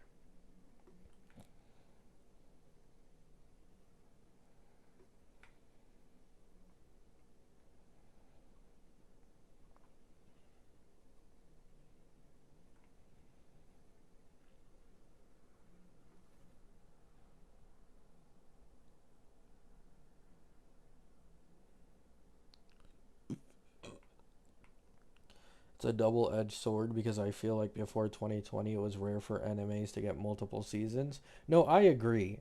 It's not like it's completely bad because the increased popularity in anime has led to things like manhwas finally getting adaptations in anime more recently, which was pretty nice for a lot of people. Um, you have just the increase in animation quality and the increase in care for these animes. Um, of course, they make more money, so you can get like more merch and continuations. Like there are good parts, but when actually interacting with the community is usually when it becomes pretty insufferable. Because the problem is, right, like everybody wants to fit in and look quote unquote normal, right?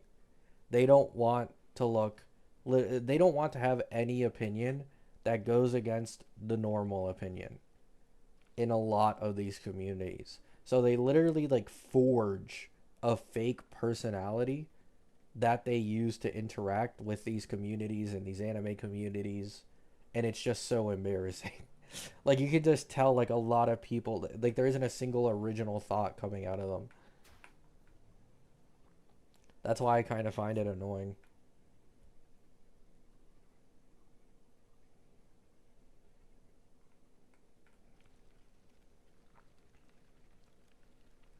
And once again, it's like people trying to like I've never seen authors get attacked this much in my life on social media. Like it's genuinely so bad. Like authors are getting attacked whenever they don't fit whatever is normally accepted on fucking Twitter, for example. Um, like they're trying to change and I'm seeing Oda. People are being like kill Oda now. Basically every single time a chapter drops, like oh we're gonna kill Oda when the manga ends. Like it just goes on and on. It's just more normalized to just hate on anime.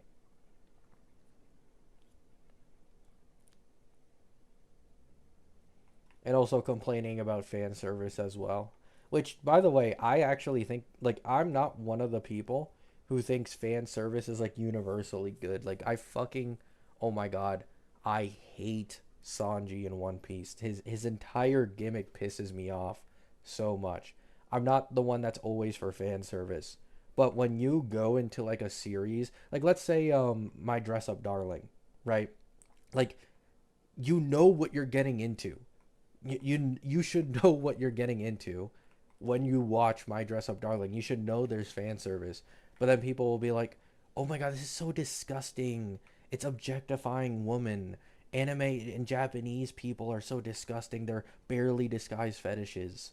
Like, brother, if you don't want to watch an anime with fan service, why are you watching My Dress Up Darling of all things? You know?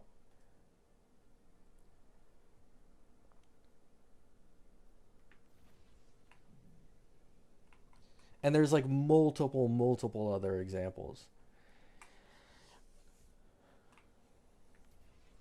Yeah, like the most recent case is uh Kei Urana. Her fan base tried to call her non-binary. She then said that wasn't the case. And they kept trying to push that like agenda on her.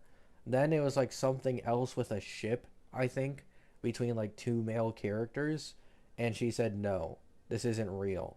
And then she also got attacked for that. And then the most recent case is like I think some Japanese dude trying to cosplay Jabber and doing like a dance, but because he didn't literally do the exact hairstyle and he went about it in a roundabout way, they now think like Kei Urana is like a disgusting, raging racist, basically. To the point, and they just attacked her to the point where she deactivated.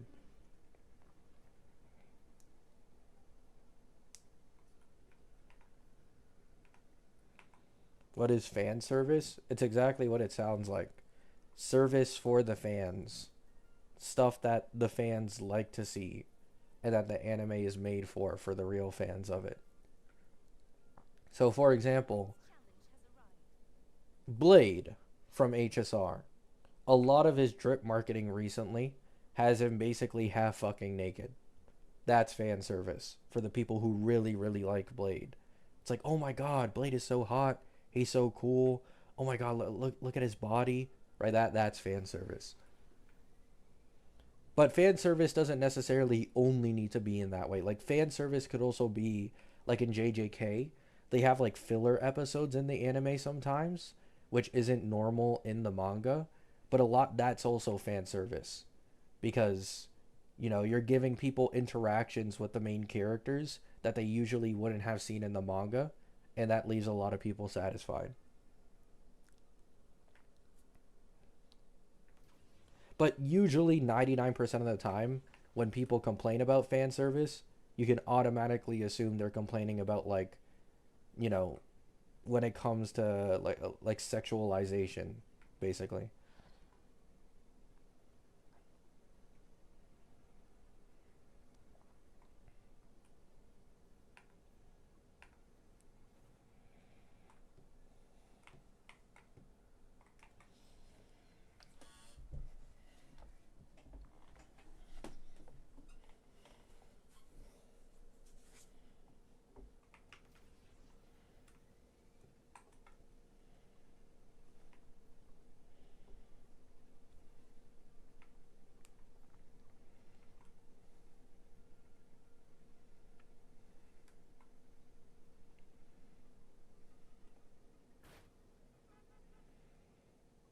The fandom of Gachi Akuda became so toxic. Yeah, and that's because its fandom, especially on things like Twitter and social media, is mostly consisted of people who treat Twitter as a second life, which once again goes back to what I originally said. Like these people don't have real problems in their life. So the most minuscule things about some media they like is genuinely like life changing for them at that moment. And they genuinely crash out about it for things that really don't matter. I understand it to an extent because I also used to be like decently chronically online when I was younger. But especially now that I'm older with an actual job, I come back home, I have multiple things to worry about. The last thing I think about is some like one of my favorite authors making a skit of like a Hispanic dude, for example, right? In my case, because I'm Hispanic. They do like a stereotype of a Hispanic character on a video. Like I don't give a shit, man. you know? Like if anything I might find it funny that they absolutely fucked it up. instead of being mad, and then I just move on with my day. But people need to like, people feel like they need to be victims. I feel like, you know, in this day and age, a lot of people need to feel like they are victims so that they can like lash out on other people, which is kind of embarrassing.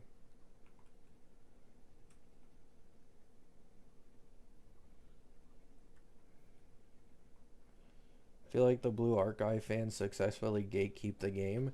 They do, but I'm going to be completely honest. It is effective. That is 100% undeniable. The way Blue Archive is gatekept is effective. But like the extremists for Blue Archive, I simply can never agree with, unfortunately. Like they go in deep, bro. They go in deep. But it does work. It does work for them.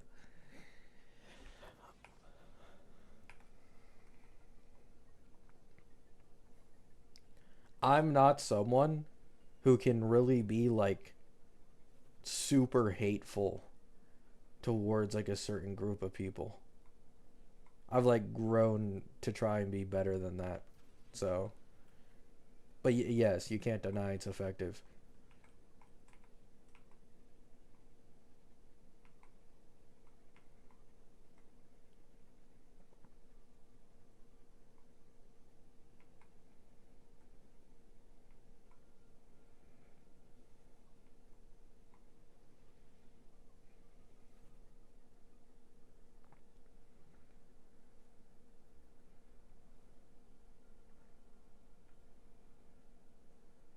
Didn't they gatekeep some streamers not too long ago? Yeah. But to be fair, that one was 100% justified because Blue Archive was sponsoring creators who had already gone out of their way to like bash on lolicons and call lolicons pedophiles. So it's like, I mean, let's be honest. Probably 90 plus percent of Blue Archive players are probably lolicons. It might not even be in the sexual way, right? Because lolicon doesn't just mean you find these characters attractive. It just means that you like that type of character, right? So it's like, why would you sign streamers who literally hate the community of the game? You know? And then it was also a hit to those streamers rep because it's like they supposedly think this way of lolicons, but they accepted a sponsorship because they got given enough money for a game that they think is ran and played by pedophiles, which is just,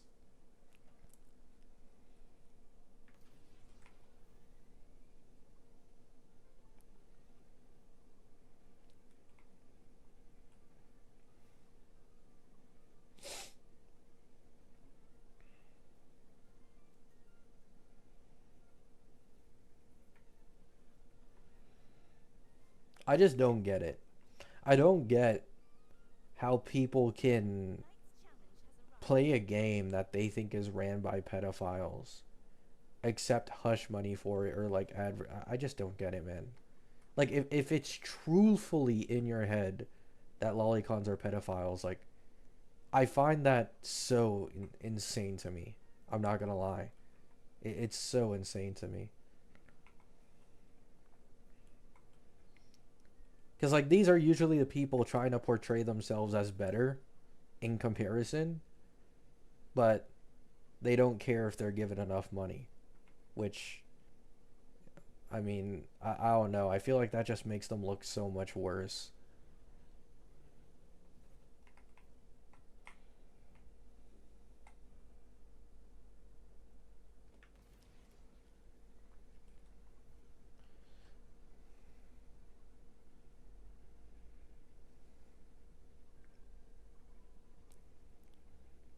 Does Triby count as a lolly? Yes. Age doesn't matter.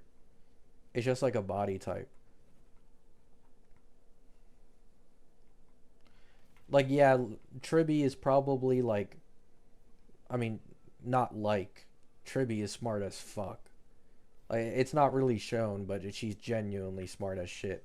But Yeah, she's a lolly. Sparkle, yeah.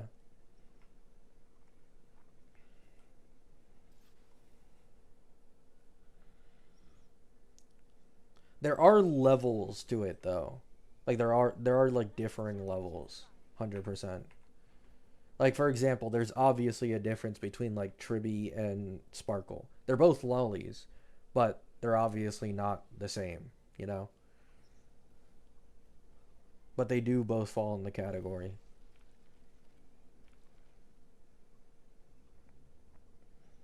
Age doesn't matter. I mean in anime it doesn't. The sheer amount of people I've seen simping for Marine from My Dress Up Darling, not realizing she's 15 is fucking hilarious. And it's usually the same people who are against lolicons.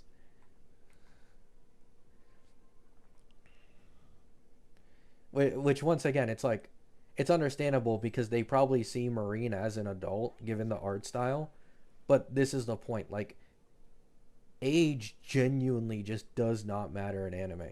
You can make you can, for example, Sparkle. You can change her from her original age to literally 2 years old. Don't change the personality. I mean, technically Kalis is this, the MC is this. They got their fucking memories wiped. And Kalis was like 3 years old at the beginning of the game, 2 years old. And he's still like this old powerful fucking being going against like Stellarons and shit. Like it just you can't apply logic, you know? There is no logic when it comes to anime characters. The author just does whatever the fuck they want.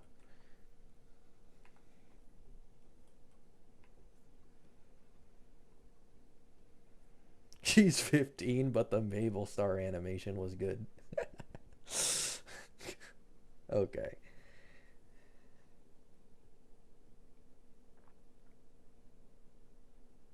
That's just not how it works, Spab. Lolly wasn't made off of HSR body models. It's just general across many anime.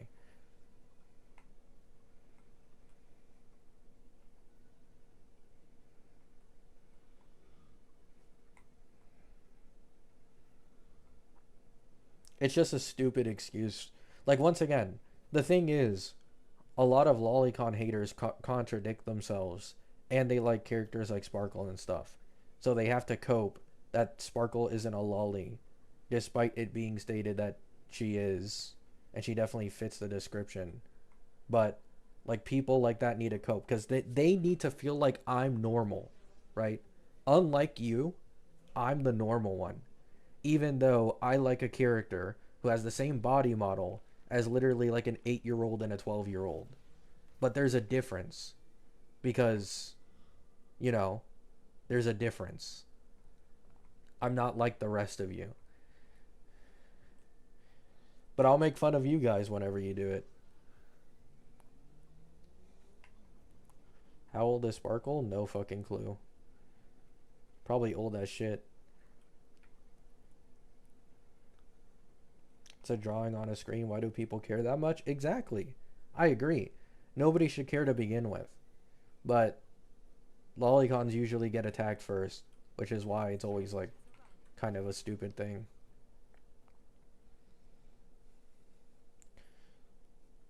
And then the more general ones in anime is like Tatsumaki, Rukia, Megumin, Marine, Alia, Yuki. There's probably a lot more that I can't name off the top of my head because it's been a while since I watched anime. Oh yeah, there's also Alfaria recently from Wistoria.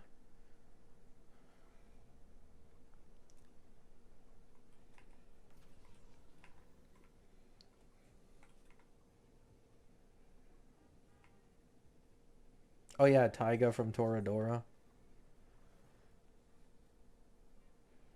Like there's a lot. There's a lot that people like. Freerin.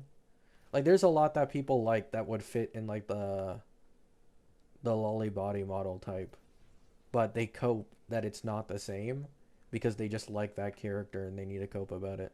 Like, once again, if a lolly is, you know, how should I say that? If a lolly is accepted by the normie audience for whatever reason, then they will completely drop the facade that they hate old lollies and then say that they found them hot as fuck. The the best example of this as of recent is Momo from JJK. Momo from JJK didn't get any new story, didn't get any new design, nothing changed. No one ever cared for this character. And then the second it came out that she was of age, despite being a lolly, my entire fucking timeline on social media for like 2 weeks straight is people openly simping for Momo now. Like, nothing changed except the realization that the number on her age is like 18 instead of like 16 or whatever.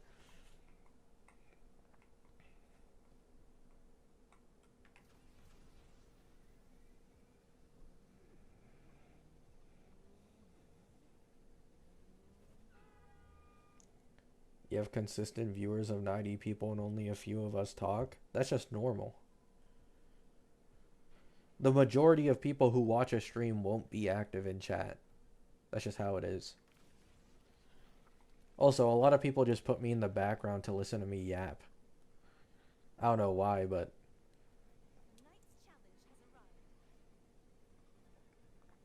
some like to lurk. Yeah, there you go. Hello, Solus.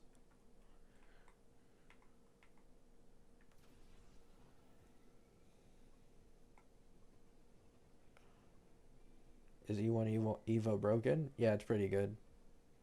But yeah, like, this is why the entire thing is just it's just so stupid to me. It's always such a disingenuous discussion, but the problem is most people will not want to listen to the quote unquote problematic side no matter what they say because they want to fit in with normal people, quote unquote normal, who usually attack others constantly and label them real life things, but I digress.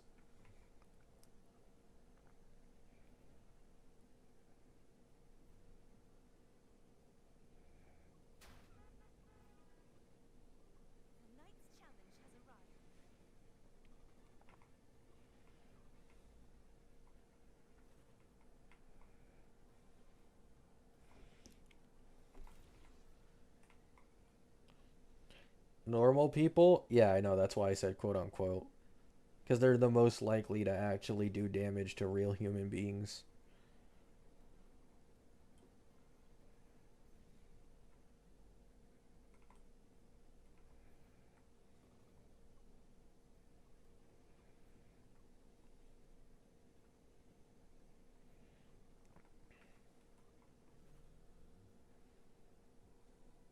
Normal people wouldn't live on the internet. I mean, I agree. But it is what it is.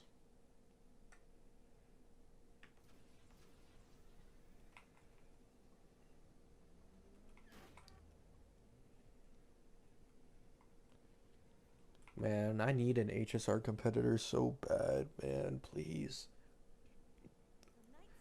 I better not see anyone type Star Savior.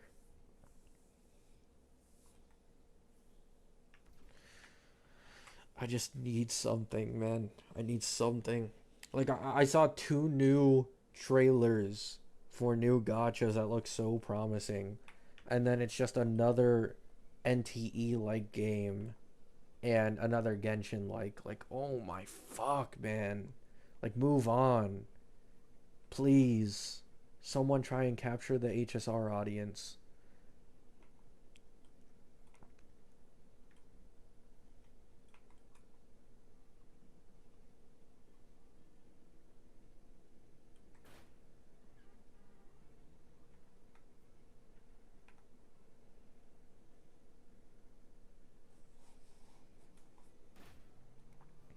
Open world slop? You're not even lying.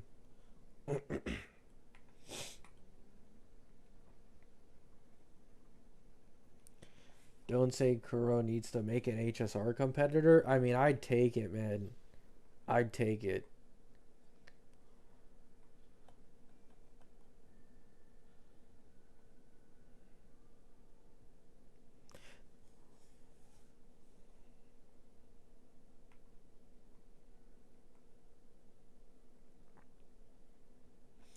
No, Gabby, you will get your next gacha open world Genshin killer game and be happy with it.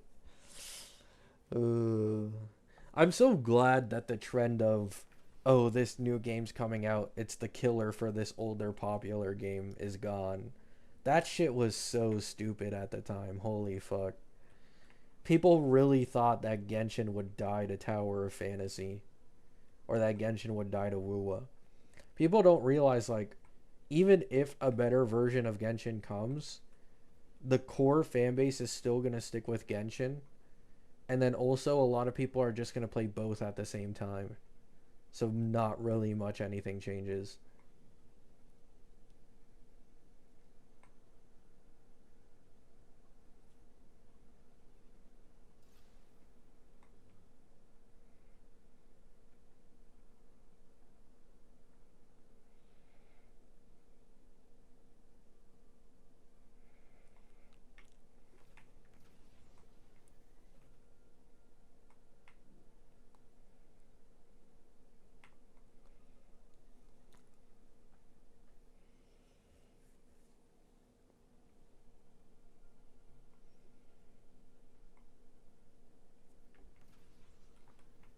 Yeah, there's also sunk cost fallacy at play as well.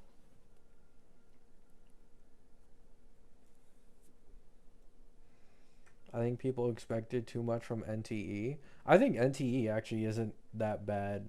Outside of like the AI shit, like, here's the thing. How good a game is on launch is quite important because here's the thing. Games after they're able to make back their development costs, they can continue improving the game. Like this is exactly what happened to Wuwa. If you compare on release Wuwa to the quality that the game is now, it's not even close. They're planets apart. So NTE, in my opinion, does have a good enough base to where when they make more money and the game gets more popular and whatever, they can definitely, and I mean definitely, improve the game vastly and make it like a Wuwa competitor. I genuinely believe that. Yeah, like it's not NTE isn't from what I've seen from most people's opinions anything special, but I do think that they can do a lot if given enough money and time.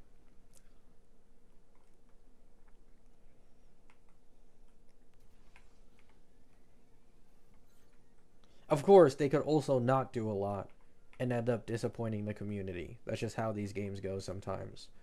But sometimes it ends up paying off, like Wuwa.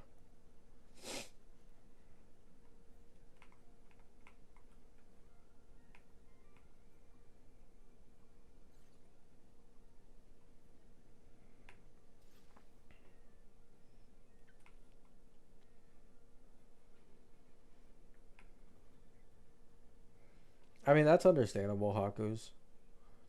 I don't like AI either, and I haven't even played NTE myself. I downloaded it, but I haven't even started it yet. I'm just being objective because the reality is 95 plus percent of people on this planet probably don't care about the effects AI has at all. So they're gonna keep playing NTE anyways as long as it's a decent product. I'm not really speaking for myself. I don't think I'll ever play NTE. I'm definitely like the one I'm waiting for the most currently is Silver Palace.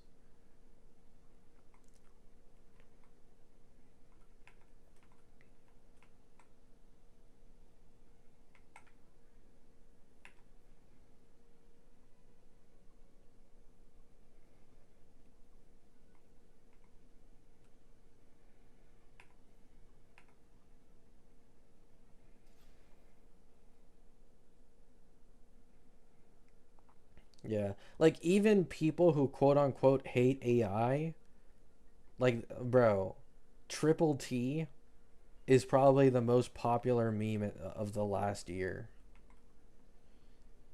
And like they all use Triple T and they all excuse it because it's funny.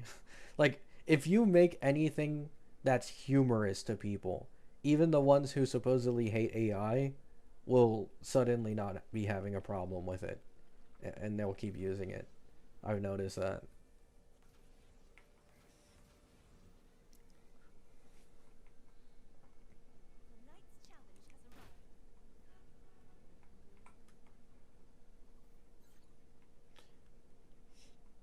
What's Triple T? Tongue, tongue, tongue, Sahur.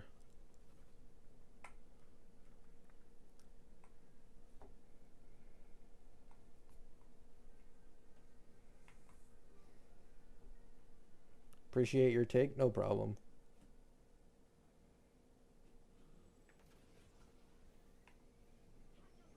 Hating AI is so performative and I don't like AI? No, I agree. I agree. Like, people over exaggerate how much they hate AI for, like, plus Twitter likes and, plus morals on social media, but they really just don't care as much as they're acting they do, usually. It's very rare to find someone that, like, genuinely is, like, putting their heart and soul out on how much they hate AI and it's genuine. But that's just social media in general these days. It feels like a lot of people just forge things that they hate just to fit in. Same thing with like things they like. I mean, that's how LARPing came to be. Like people just pretended they knew about things they like when they really didn't, and then people just started saying LARP.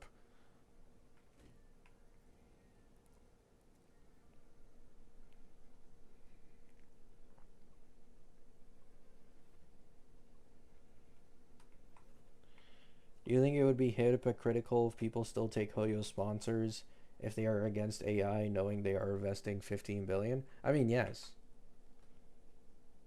Like once again, it even goes back to like the lolicon point earlier of like, if you think lolicons are pedophiles, why are you supporting pedophiles?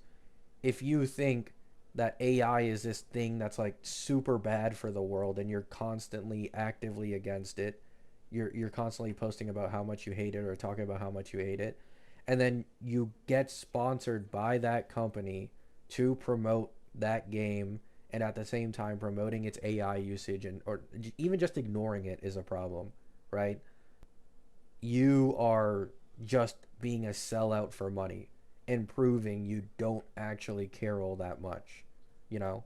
Which I'm not saying someone should literally be canceled over this at all, but once again, people are fake about this shit, you know? Like they're just fake as fuck. So they put on this facade that makes people think, "Oh my god, look at me. I'm the perfect moral grandstanding human. Like I hate all these things. I would never accept them. They're disgusting." You throw a wad of cash at them and all of a sudden all those morals disappear. You know? Like I don't exactly blame them, especially if they're getting paid good enough, but let's be fucking real. Like you have no right to talk, you know?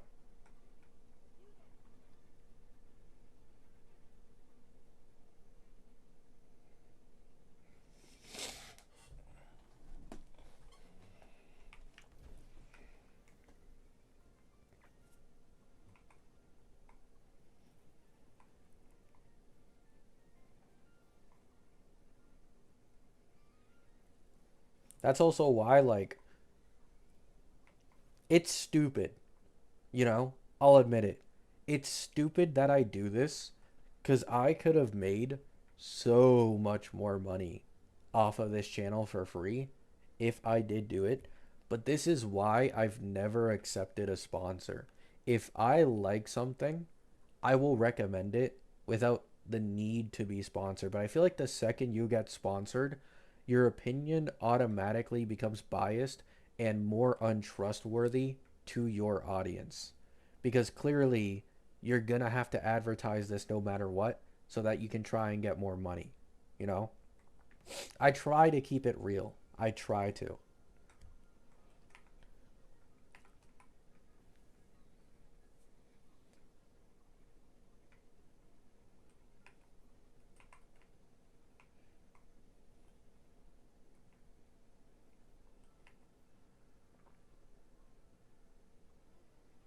Yeah, because I don't want my audience thinking that I'm getting paid off to recommend some bullshit.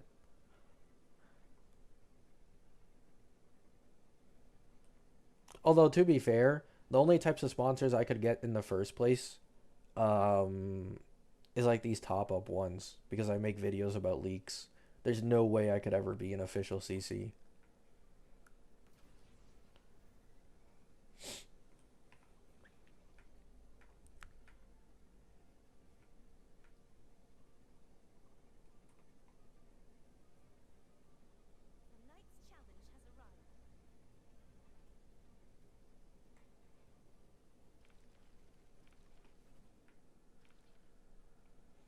Jay, question: how do people make money off of YouTube? Um, Ads on videos, total watch time on videos or streams. You can also get paid by streams that are monetized, and sponsors. So sponsors, views, and watch time.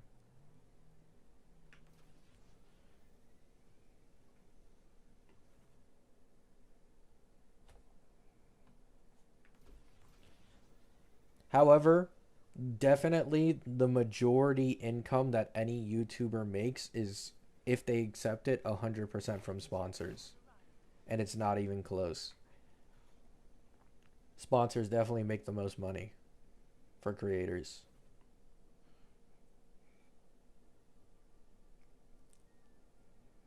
You have none of those? True.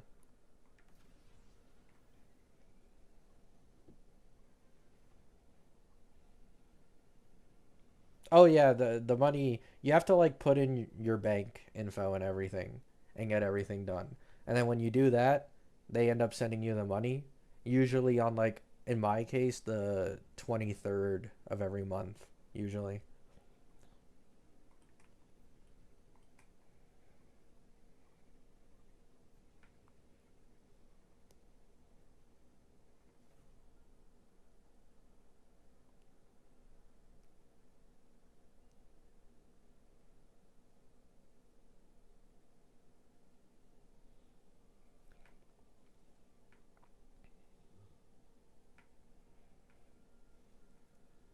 But yeah, I definitely it I'm just gonna be honest. If your goal is to strictly make money off of gacha in this game and you don't want to put in any effort, just become like Saint. That's the easiest way to get views. Promise you. Make videos about how good Wuwa is and then shit on Genshin and Hoyo games, and they'll be fucking elated. You'll be getting thousands of views every single video no matter what. I just didn't continue doing that because it was like genuinely, it was so unhealthy, bro. I made my channel for healthy discussion in the first place, but holy fuck, the comments were just cesspools anytime I'd make a video on these topics. So I just gave up on it.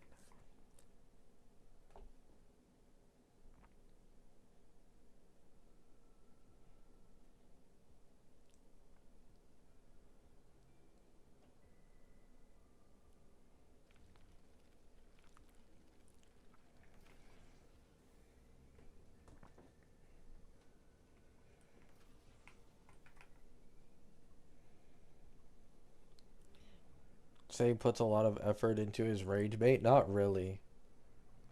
He's just purposely dense. And because he doesn't fold despite being obviously wrong, he has a following for that. Like I'm pretty sure like was it like half a year ago where I made an entire video mocking a certain like tribalistic Wua creator by completely copying the way that they make points, but instead making it against Wua. Like it literally took me 4 or 5 minutes. It's so easy to copy these types of people and they're like arguments against games if you're being purposely disingenuous.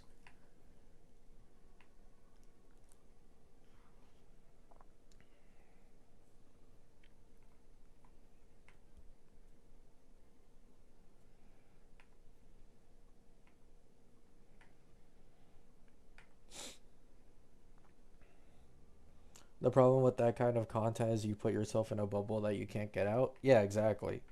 And that's why I'm never making it. Like, I already have to deal.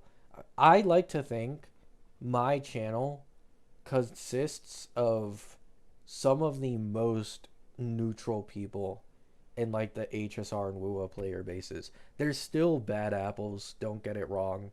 I see it myself. Like I hate, bro, whenever I make a post about WUA and I go into the comments and I see people being like, "Oh my god, HSR's collab was so much better. Take that." Like I get it, right? Trust me, I get it. Like WUA people have been incredibly annoying against the HSR fake collab and talking about how their collab and their game isn't as predatory for years. I get it. But it's not really that deep, you know? It's just not that serious in my opinion.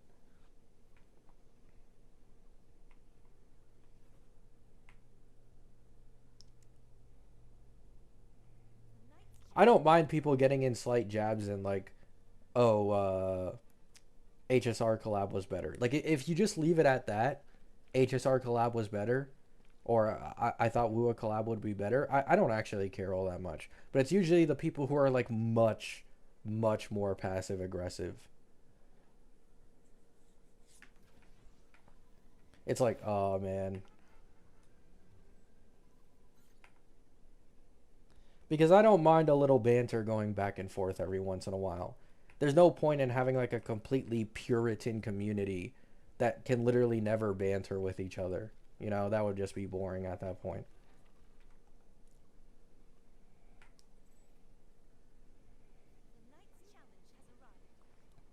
It's funny to rage bait. No, I get that. I get that. It's just that I personally have like gotten to the point where just in general, I'm not a big fan of bothering other communities that much anymore. Even as just like indirect slander. I swear to God, the Yao Guang beta scarred me so bad that like it completely changed my outlook on how I make content and how I like perceive these communities and how I perceive certain things. This is all your guys' fault. You've left a man mentally scarred for the rest of his life over Yao Guang Doom posting.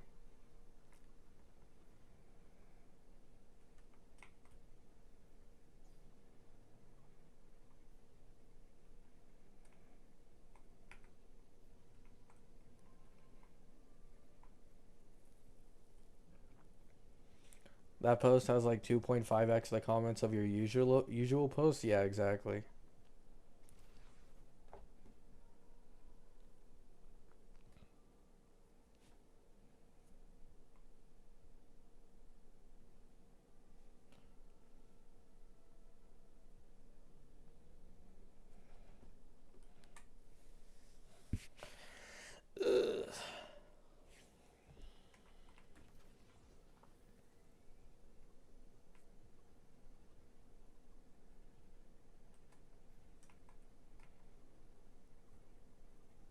Sorry, not sorry. Sorry, Unc will do it again.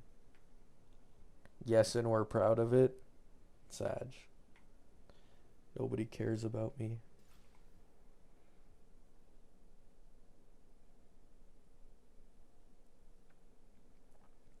I love your video calling out the collab's greedy tactics since most are glazing it.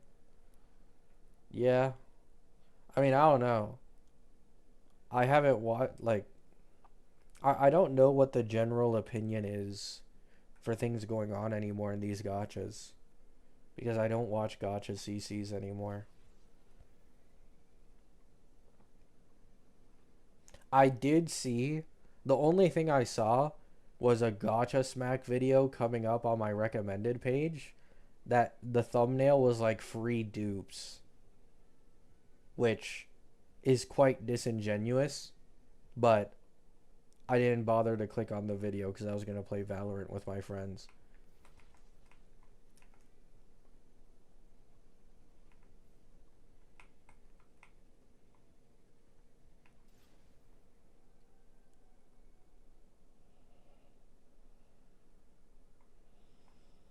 We should collab with more gacha CCs? No.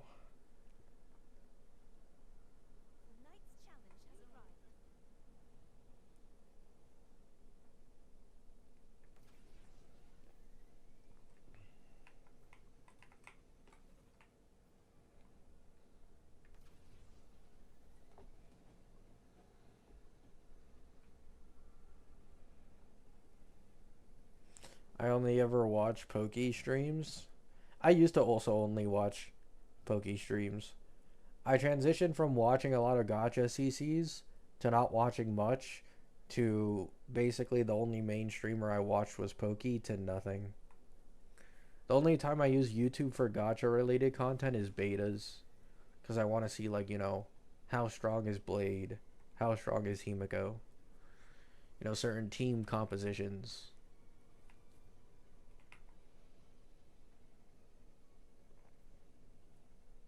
Oh yeah, Chewy too. That's actually true.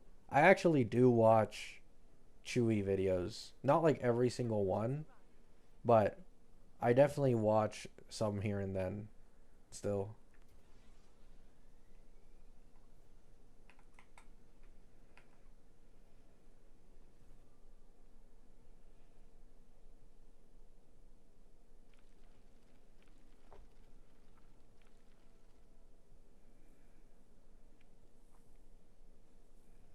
How about Flora or Wave Man? I don't really watch their videos anymore because I feel like as someone who no likes HSR, it's kind of easy to tell what the context of a video is without needing to watch it just based off of like the title and thumbnail. And then when it comes to Wave Man, I mean, Wave Man's cool, but I don't really care much. I don't like watching other CCs because then it feels like I might copy their opinions when it comes to like meta shit and like leaks.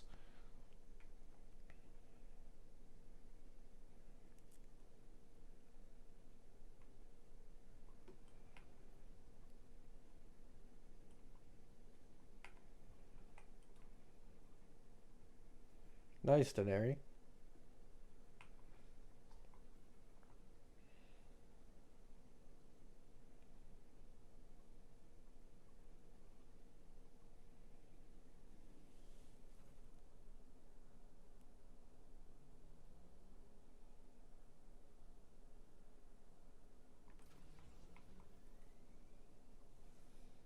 Nah, I'm not gonna collab with anybody.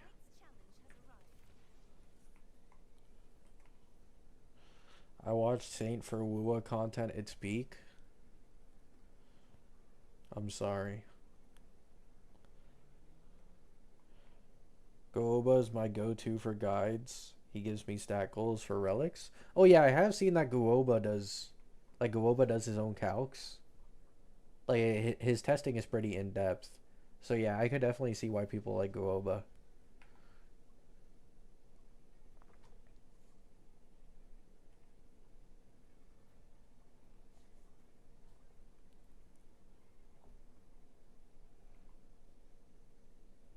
Collab with your younger self. I'm good.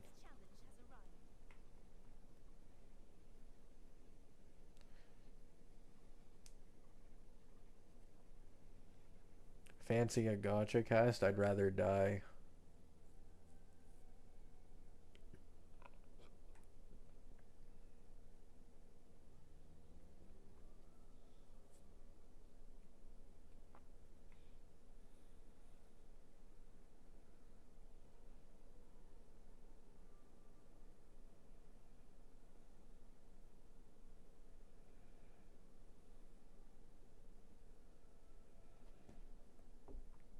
Rexlent? Yeah, Rexlent is like someone who takes combat pretty seriously in like all the games he plays. I've seen like he did PGR, he did what's that one game that recently came out? Fuck. It's like some Wuxia game. Wuxia, however you pronounce it. And I already forgot. But he made a ton of tutorials and content on that. And then he also does Wuwa.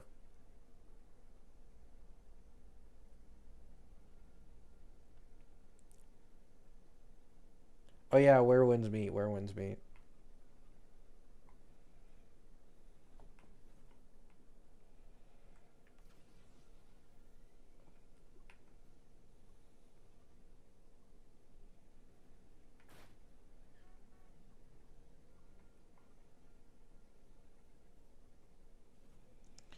Collab with Chewy? Nah, I don't want to collab with anybody.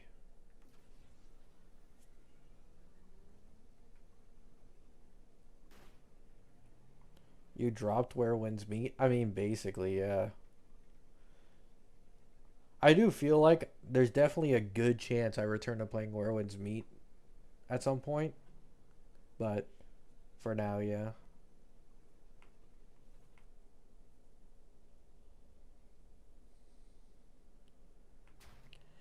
Chewy had bad takes on Yao Guang.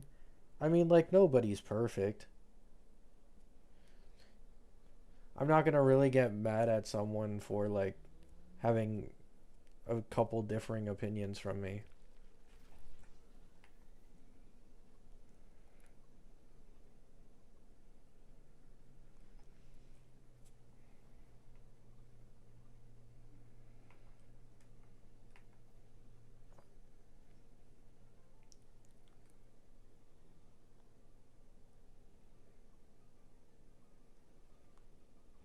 Rip Gabby for quitting the game after the honeymoon? I mean, I'm just not a solo player slash story game guy. I'm pretty open about this. I struggle with those types of games.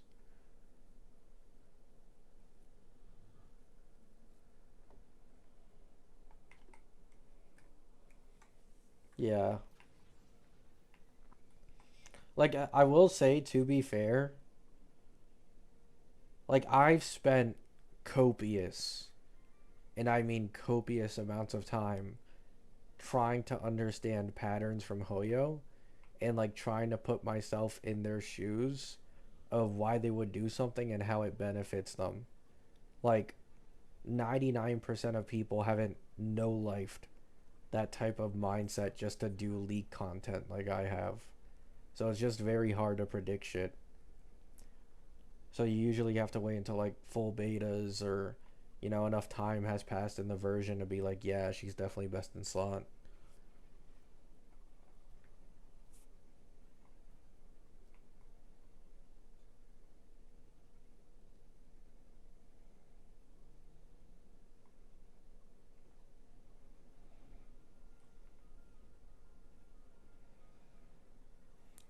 How do you feel about Gilga being an upgrade for Saber team? It's cool, but it's just that personally, I'm a much bigger fan of Gilga, so I would have preferred him be the main DPS.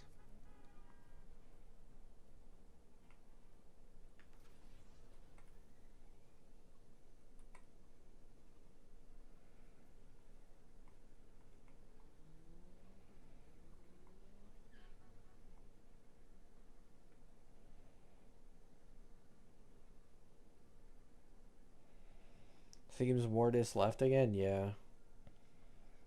I don't blame him. Truthfully, like, I'm gonna be honest, I don't even understand why leakers do what they do. Like, genuinely. There's zero incentive, and even if you have an incredibly reliable track record, if you get one thing incorrect, people will be on your ass and attacking you on social media. And then your life is also in danger because you're doing leaks. Like, just stay away, bro. Like, I like having leaks because obviously it means I can make more content off it. But I mean, I'm just gonna be real. It's not worth it.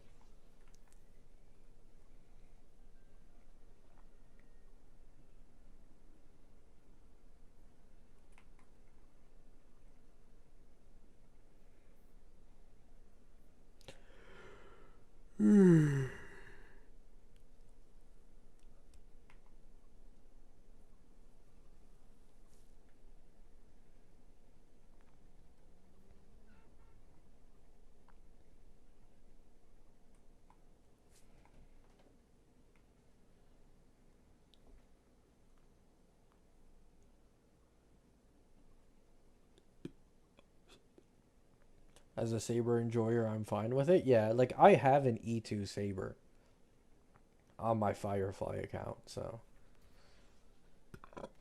I'm not the most angry, but I'm just disappointed.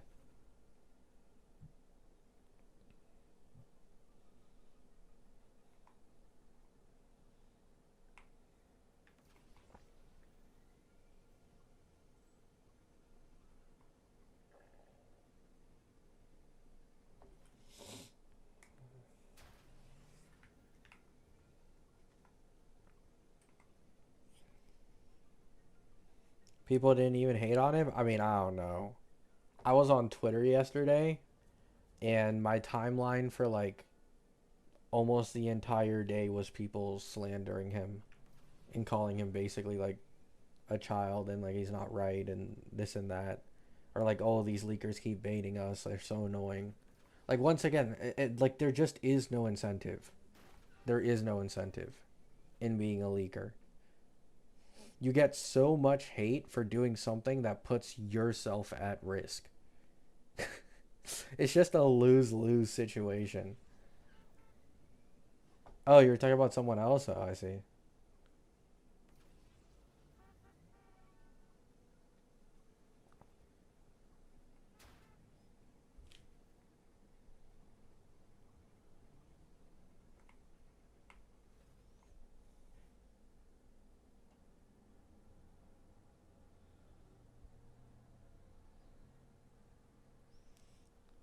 There are a lot of posts in a gender rail claiming this Mortis is fake. I just don't think that's the case, though. It doesn't make sense. Because here's the thing. The the real Anon, right? The real Anon in Mortis, and when he was like do confirming leaks and giving certain leaks and giving certain things, like he literally has a perfect track record as well. So if there was a fake Mortis that suddenly appeared, the old Mortis would have said, "This isn't me," right? That's not even leaking anything. That's just saying this isn't me. But this new Mortis also has a good track record, has not been wrong, and they also do the calling out shit, and they type the same way that old Mortis does. Like, I think it's just looking into it too much.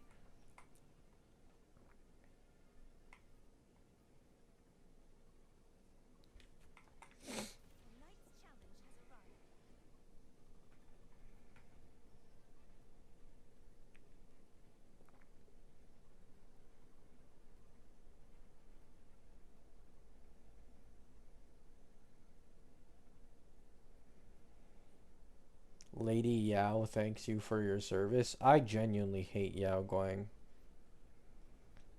That entire beta, just thinking about her or thinking about even speaking her name angers me.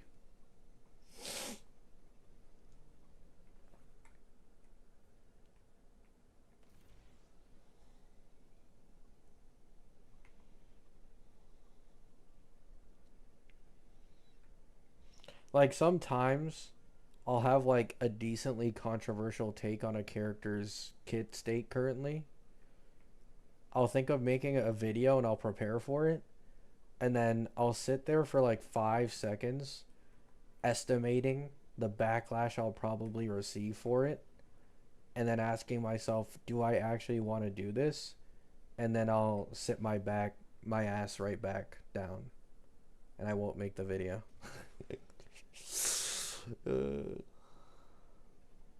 it's just too much energy.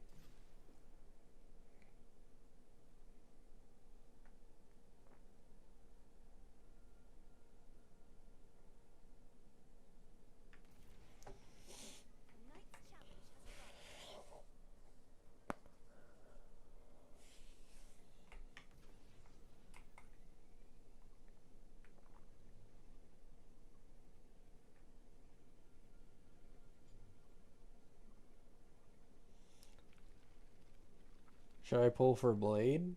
Depends on your account.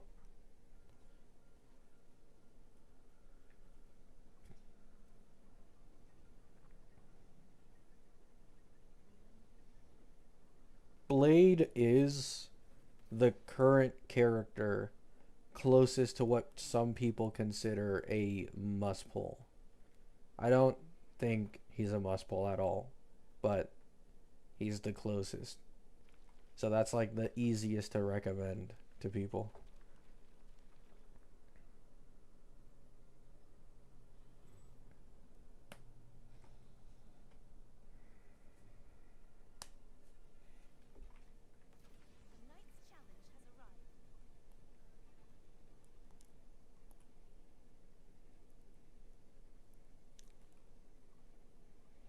When are you going to unlock flying bike? Where's the fun in a bike if you're flying? Why are there even wheels on the bike anymore? You know? You need to respect the bike. You need to respect where it came from.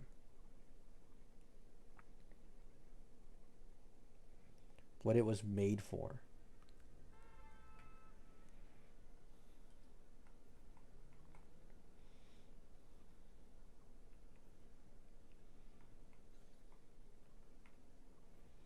Must pulls are 90% of the time clickbait engagement. Yeah, exactly.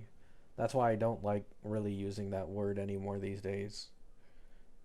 Because it's like, there's just no one who's a must pull.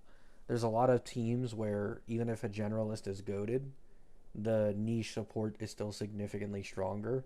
So there's no use for the generalist. Obviously, the generalist has the best value, well, generally, but you might not need that. You know, you already have enough teams anyways with enough best in slots. So it doesn't even matter. It always depends on the context of someone's account. So you are a boomer who likes old things and refuses to use new things. Boomer Maru.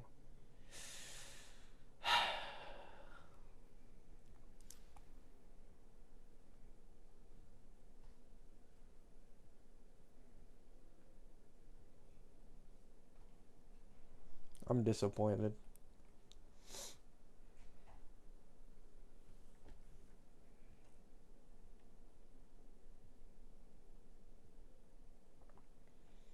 Not gonna play Honkai Nexus Anima. I mean, I think 90% of people aren't gonna play it. It just looks bad.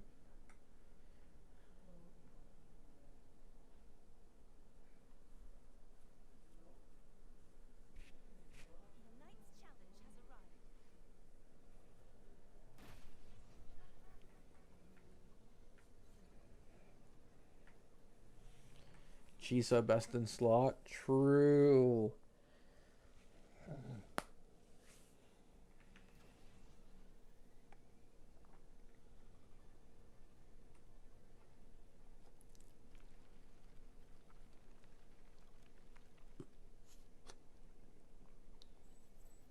Most gachas don't have must pulls in the most strict sense of the word. Yeah. Did you get Dania? No. What if they put Ellen in that game? That still isn't enough. I need Ellen in HSR. Or Norma. Or Lucy.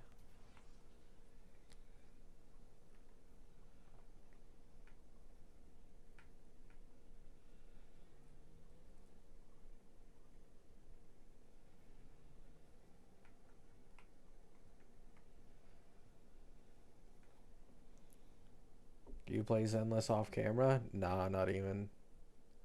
I'm not playing any gacha other than HSR right now. Even Wua, like, I haven't done any of the events. I'm just riding around out of boredom. It's more fun than walking around in HSR.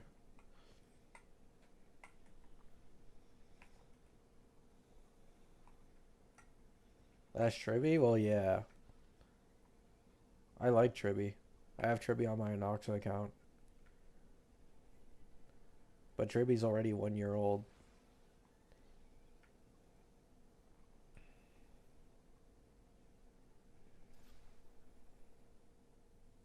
Well, actually more.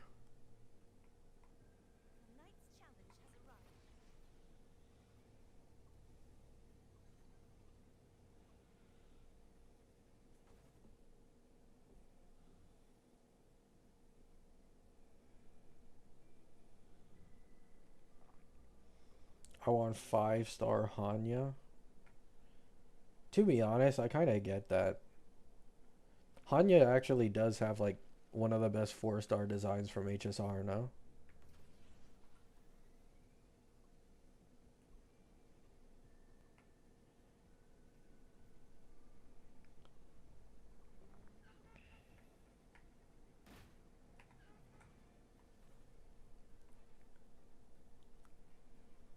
Yeah.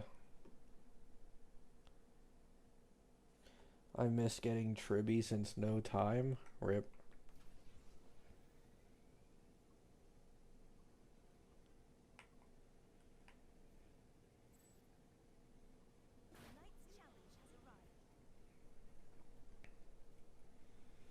Can't wait for General Ching Show as an SP. That would be crazy.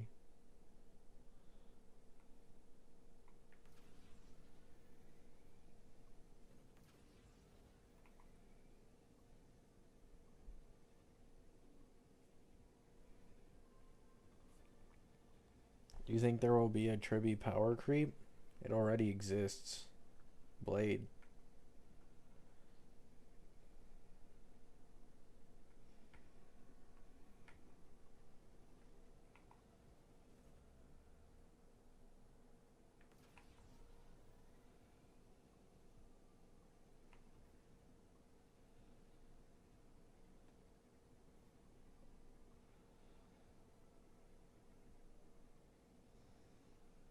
Do you like Suo Ming and Wua? I don't know who that is.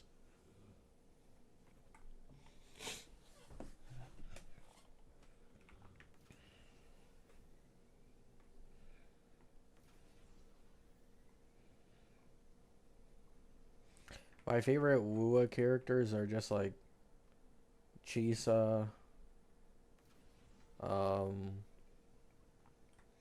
Chisa, Cart, Camellia,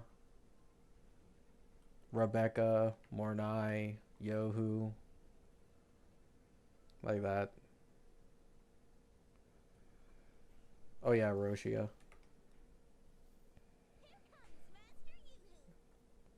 Amy, she's cool, but I don't like her. It's a new character by Seal Leaks. Is it on the Reddit? Is it like recent? Let me check. 3.8 character via Seal. Guest from Federation. There's no picture. Oh, yeah, here it is. Suo Ming. Oh, wow, yeah, she actually does look really good. Yeah, that's probably a character I'd really like.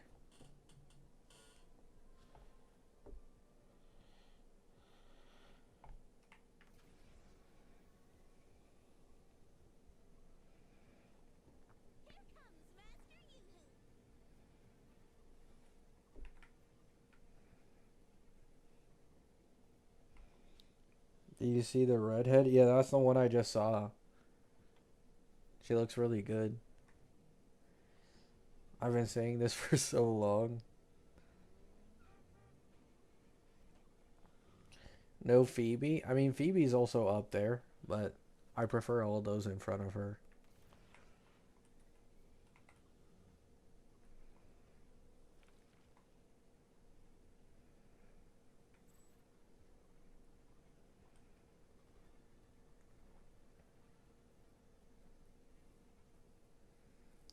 Maybe I will play Wua then and save polls for that girl.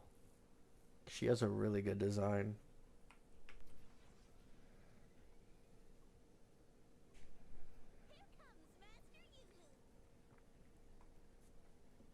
You like them? Now they're gonna be a support? I'm sorry. Hopefully not.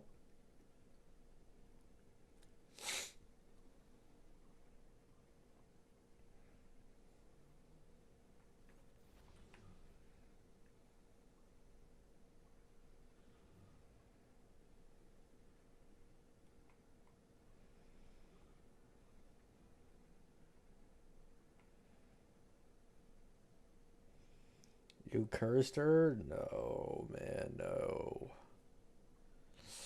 I need a single character I look forward to actually be a DPS.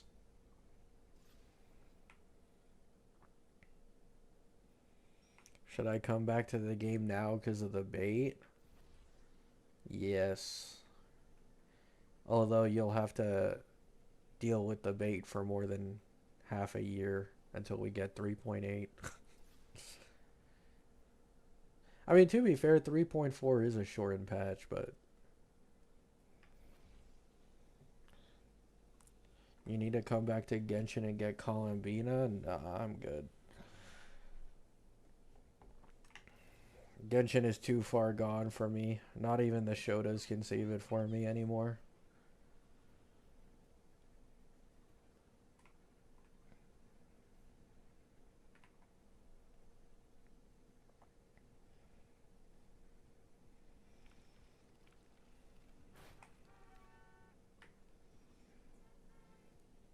Do you think Hoyo makes irrelevant character supports on purpose because it doesn't matter whether or not they are interesting supports? Do you think...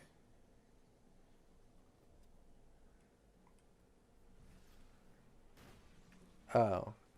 Um...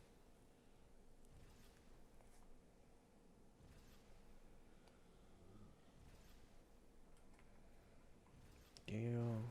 I mean, what do you consider an irrelevant character support, though? Like, there's been bad ones, but I don't know about irrelevant.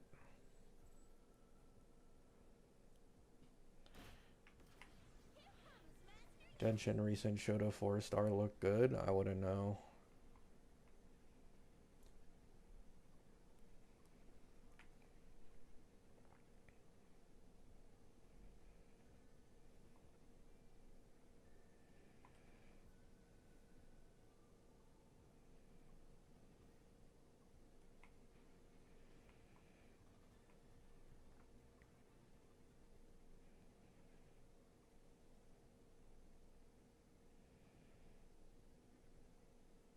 Would Cypher be considered irrelevant?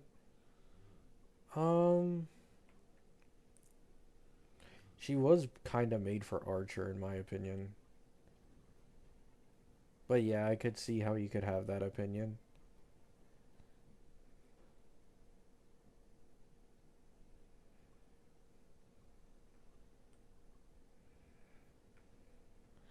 Yeah, Cypher is definitely like the more generalist side without a niche team that they really fit in.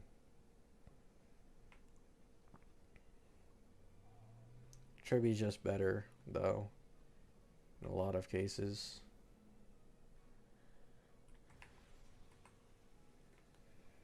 I'm glad Triby got as much love as she did. At least there's like one meta HSR lolly. Or like, technically there's multiple, but there's not many like Triby.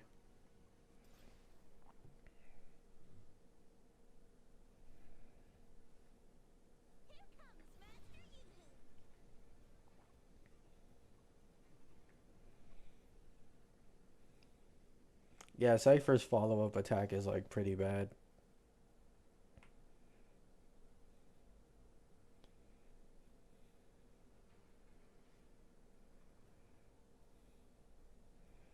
Sparkle ain't meta anymore. I just re-clarified myself.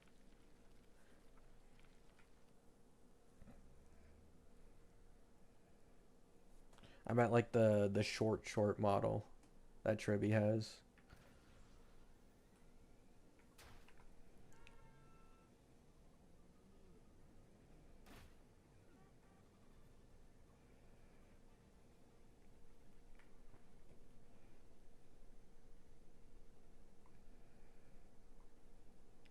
Am I the only one here that likes Genshin like that?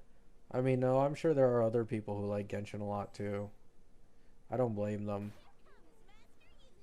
It's just that personally, like, I'm someone who highly values convenience in QOL. So games like HSR and WoA just beat Genshin by so much that it's hard for me to return to the game.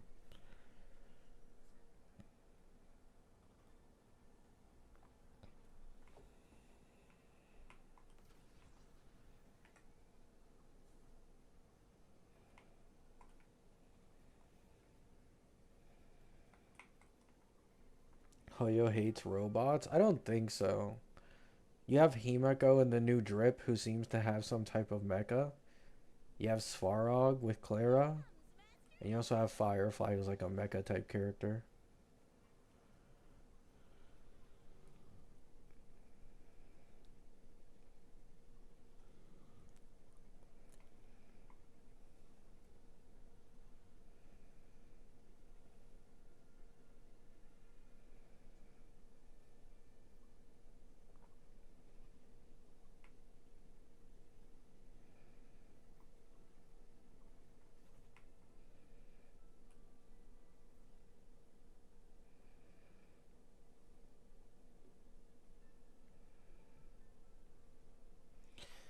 There's Bon Wayne, Billy, and ZZZ. I mean, yeah, but ZZZ's kind of the exception among the games. But yeah, I agree. ZZZ's like the only one where they kind of go out of their way to make like non-human characters. Well, to be fair, they're still very human-like, but they're not actually human.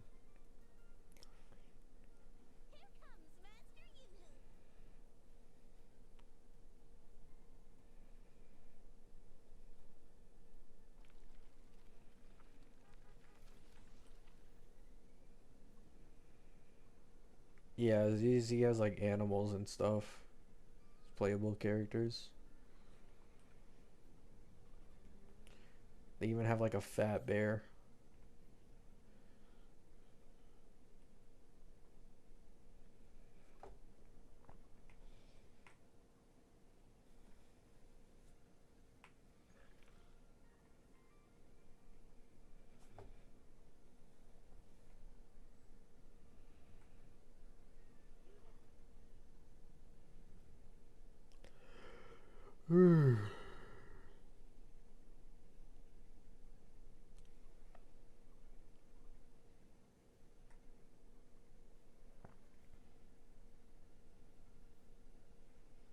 I just think the Genshin team is out of touch or something. Yeah.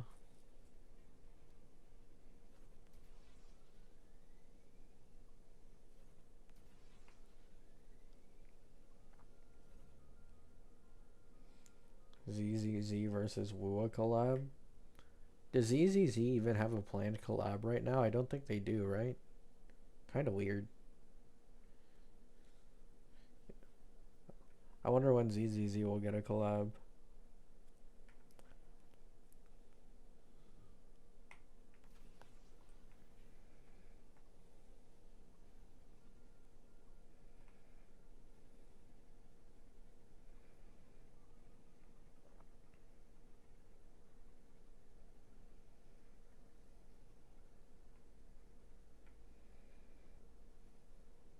Not yet might be a fighting game.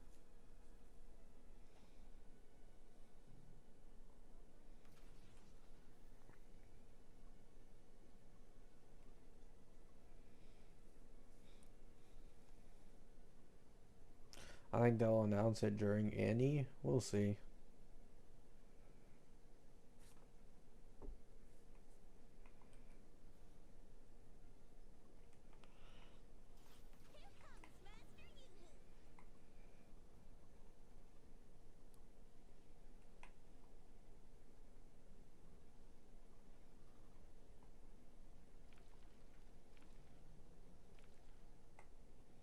I feel Genshin has night and day QOL improvements compared to previous versions, although not at HSR level. Um, I think the main problem people have with Genshin is one, the pull count, two, there's still no skip button, three, overworld exploration isn't rewarding enough, and four, character animations aren't the greatest, so people usually feel underwhelmed even when they do pull a character.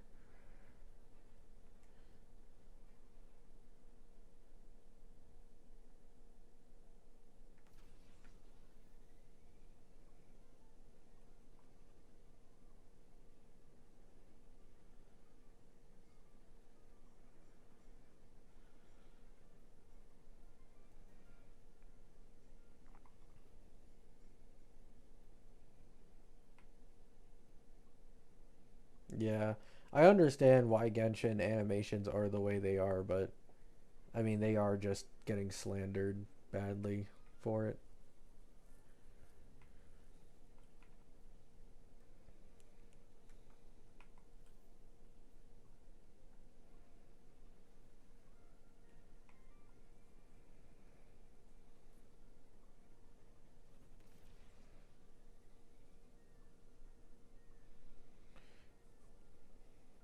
Fua collabs with HSR or Genshin. Um, I mean, just depends on the characters that'd be on the collab. Like, there's 100% a chance that there's characters. Like, for example, Kafka and Blade are some of the most popular characters from HSR, but I don't really care about Kafka and Blade. So I might not even benefit from an HSR collab, depending on who they put in there.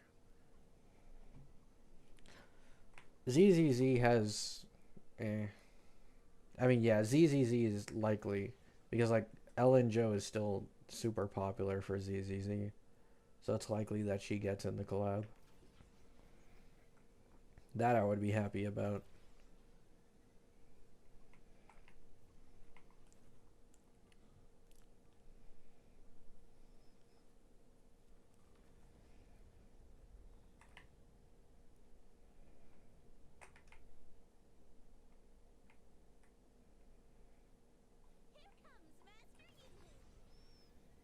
Is Miyabi popular? Yeah. It would be like Miyabi or Ellen, or both. Those are the main contenders for like a game getting ZZZ characters in a collab,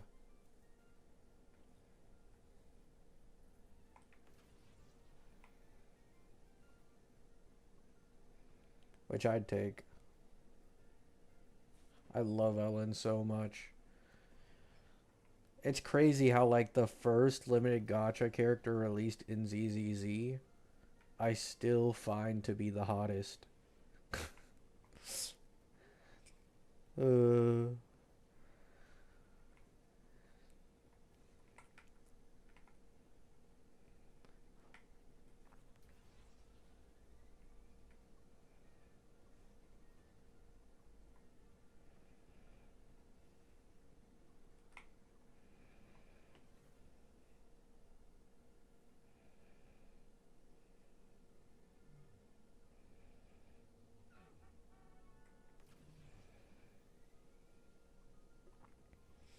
gave into the Gabby propaganda. Ellen is peak. Yeah. You forgotten Yuzuha? I haven't. Ellen is just better.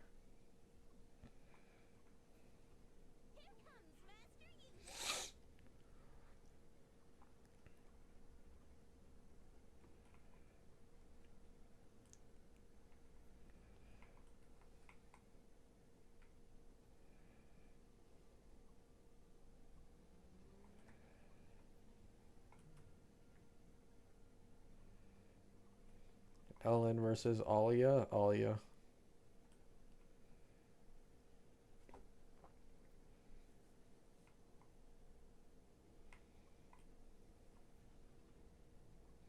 It's kind of unfair because anime characters just have so much more going for them, and you knowing more about them than gacha games. So anime is always unfair in my opinion because there's like multiple people in anime I'd choose over Ellen.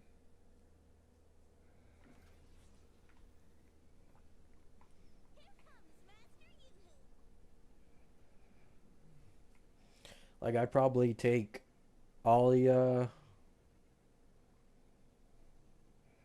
There's like two or three more that are eluding my head right now from anime. Oh yeah, Akabi, Alia, Akabi, Nezuko. To be honest, probably Yoruichi from Bleach. Um,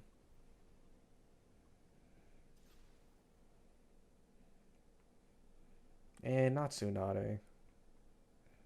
I don't know. Naruto doesn't really have that much.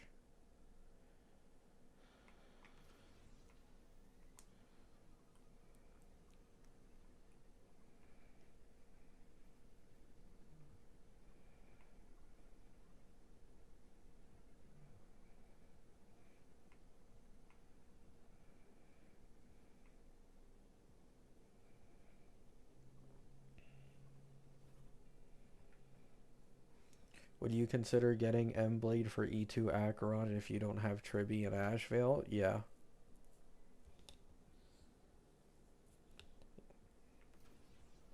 Rem Beatrice? Yeah. Where is he not to love?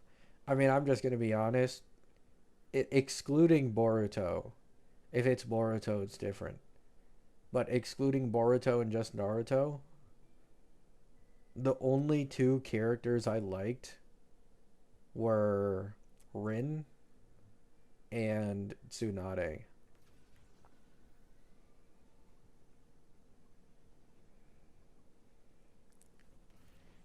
But including Boruto, it would be Himawari and Sarada.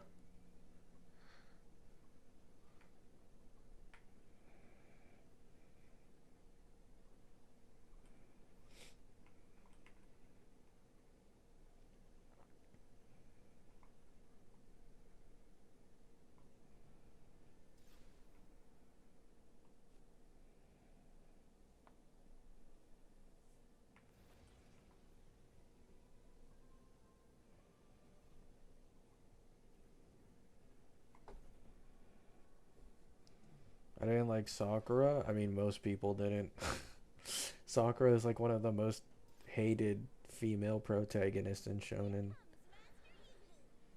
I don't blame it. I don't blame them. The thing with Sakura is like her attachment to Sasuke doesn't make any sense. I think that's the problem for a lot of people. It really just doesn't make any sense. It's incredibly forced.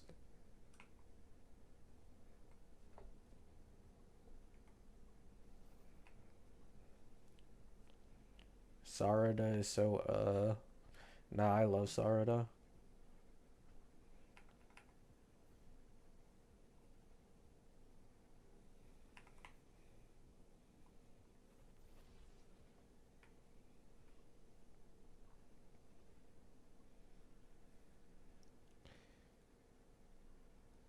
She likes his looks, then wants to go to hell and back for him. Yeah, which is like I understand that, right?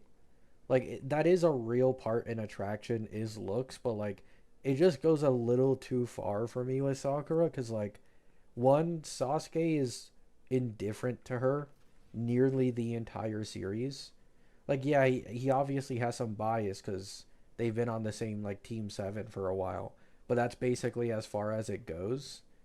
And like even after he like tries to leave, he tries to like kill people on the team, he tries to kill her. Like it doesn't matter. And even after years apart, she's somehow like still it feels like she doesn't know him at all. You know, it feels like one of those situations where like someone might have a celebrity crush where they like them for the way they present themselves, but they know nothing about them at all. But somehow that's just how it goes.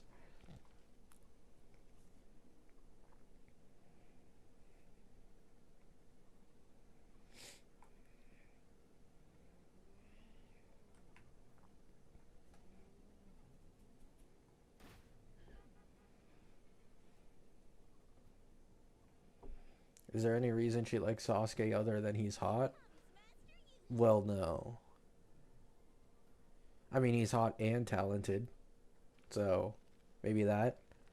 But until much, much later in the series, she doesn't really gain like any motivation for liking him outside of that for quite a while.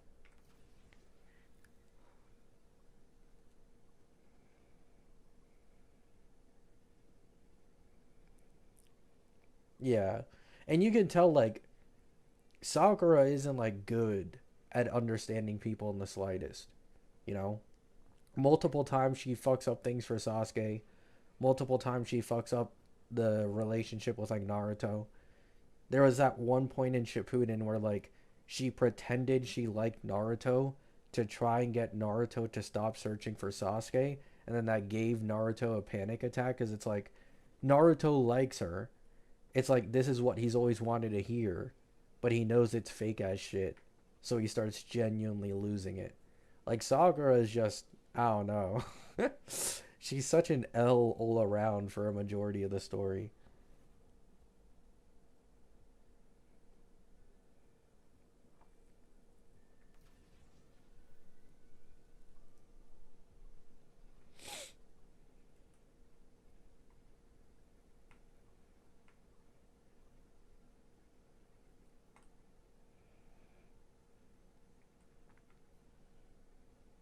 Yeah.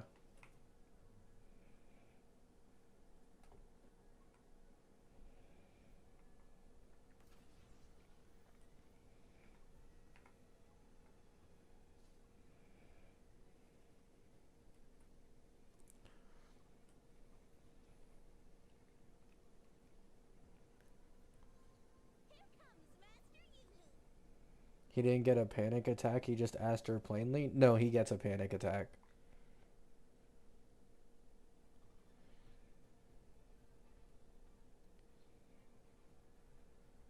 He like passes out on the snow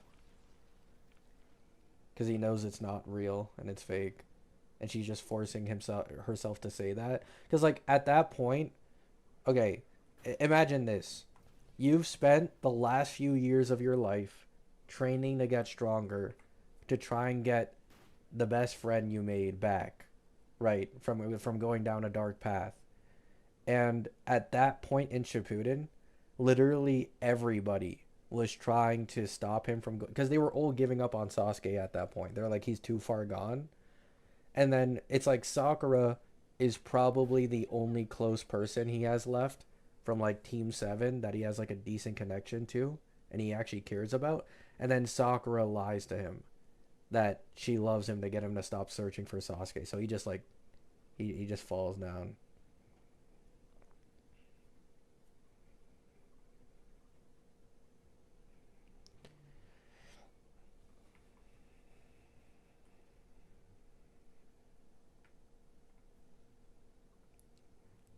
Like not only did everybody give up on Sasuke and he's basically the only one and he feels like he needs to shoulder it on himself to try and save Sasuke, but then it's also the Sakura thing.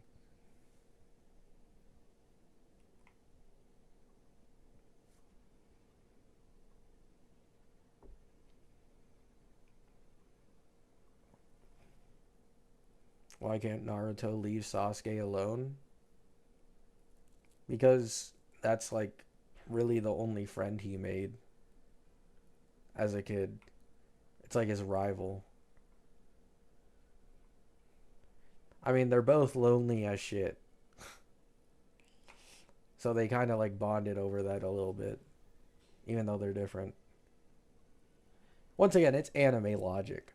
Like, the smallest connections to people, these anime characters will like go out of their way to literally sacrifice their lives to save them. It's just anime logic.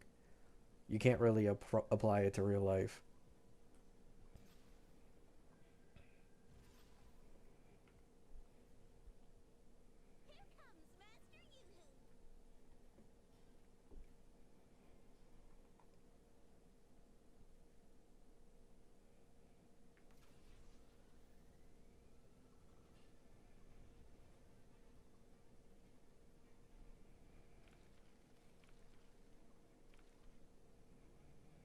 I remember the clip he didn't faint. I rewatched the clip. I swear he fainted on the snow or something.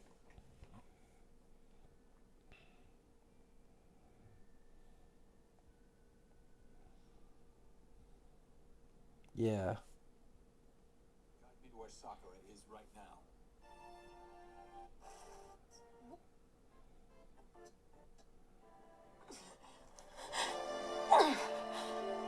They'll dispose of Sasuke themselves. Your comrades are all committed and are ready to move.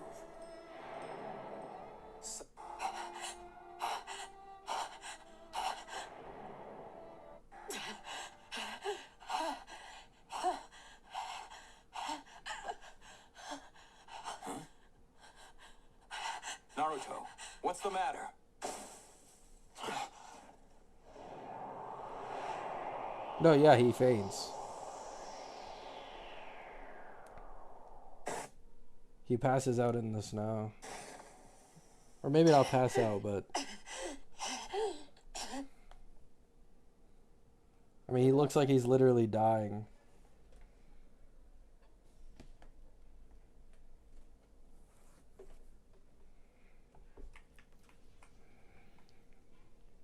That's after Sarada says that thing, he starts having flashbacks of like Team 7 and stuff.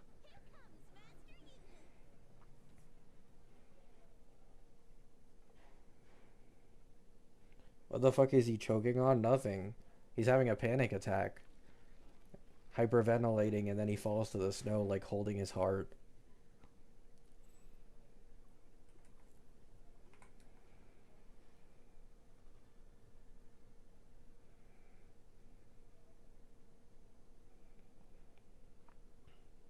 I'm still shocked that Naruto's VA is a woman. One of the funniest experiences when it came to Naruto English dub was me recognizing the voice from the woman in a show called Lab Rats.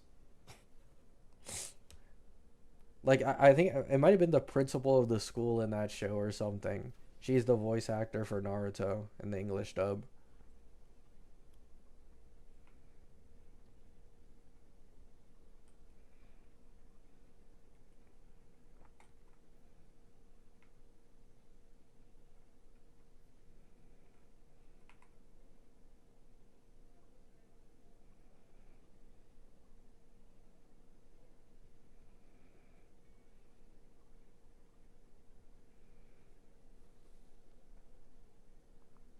Alright, chat.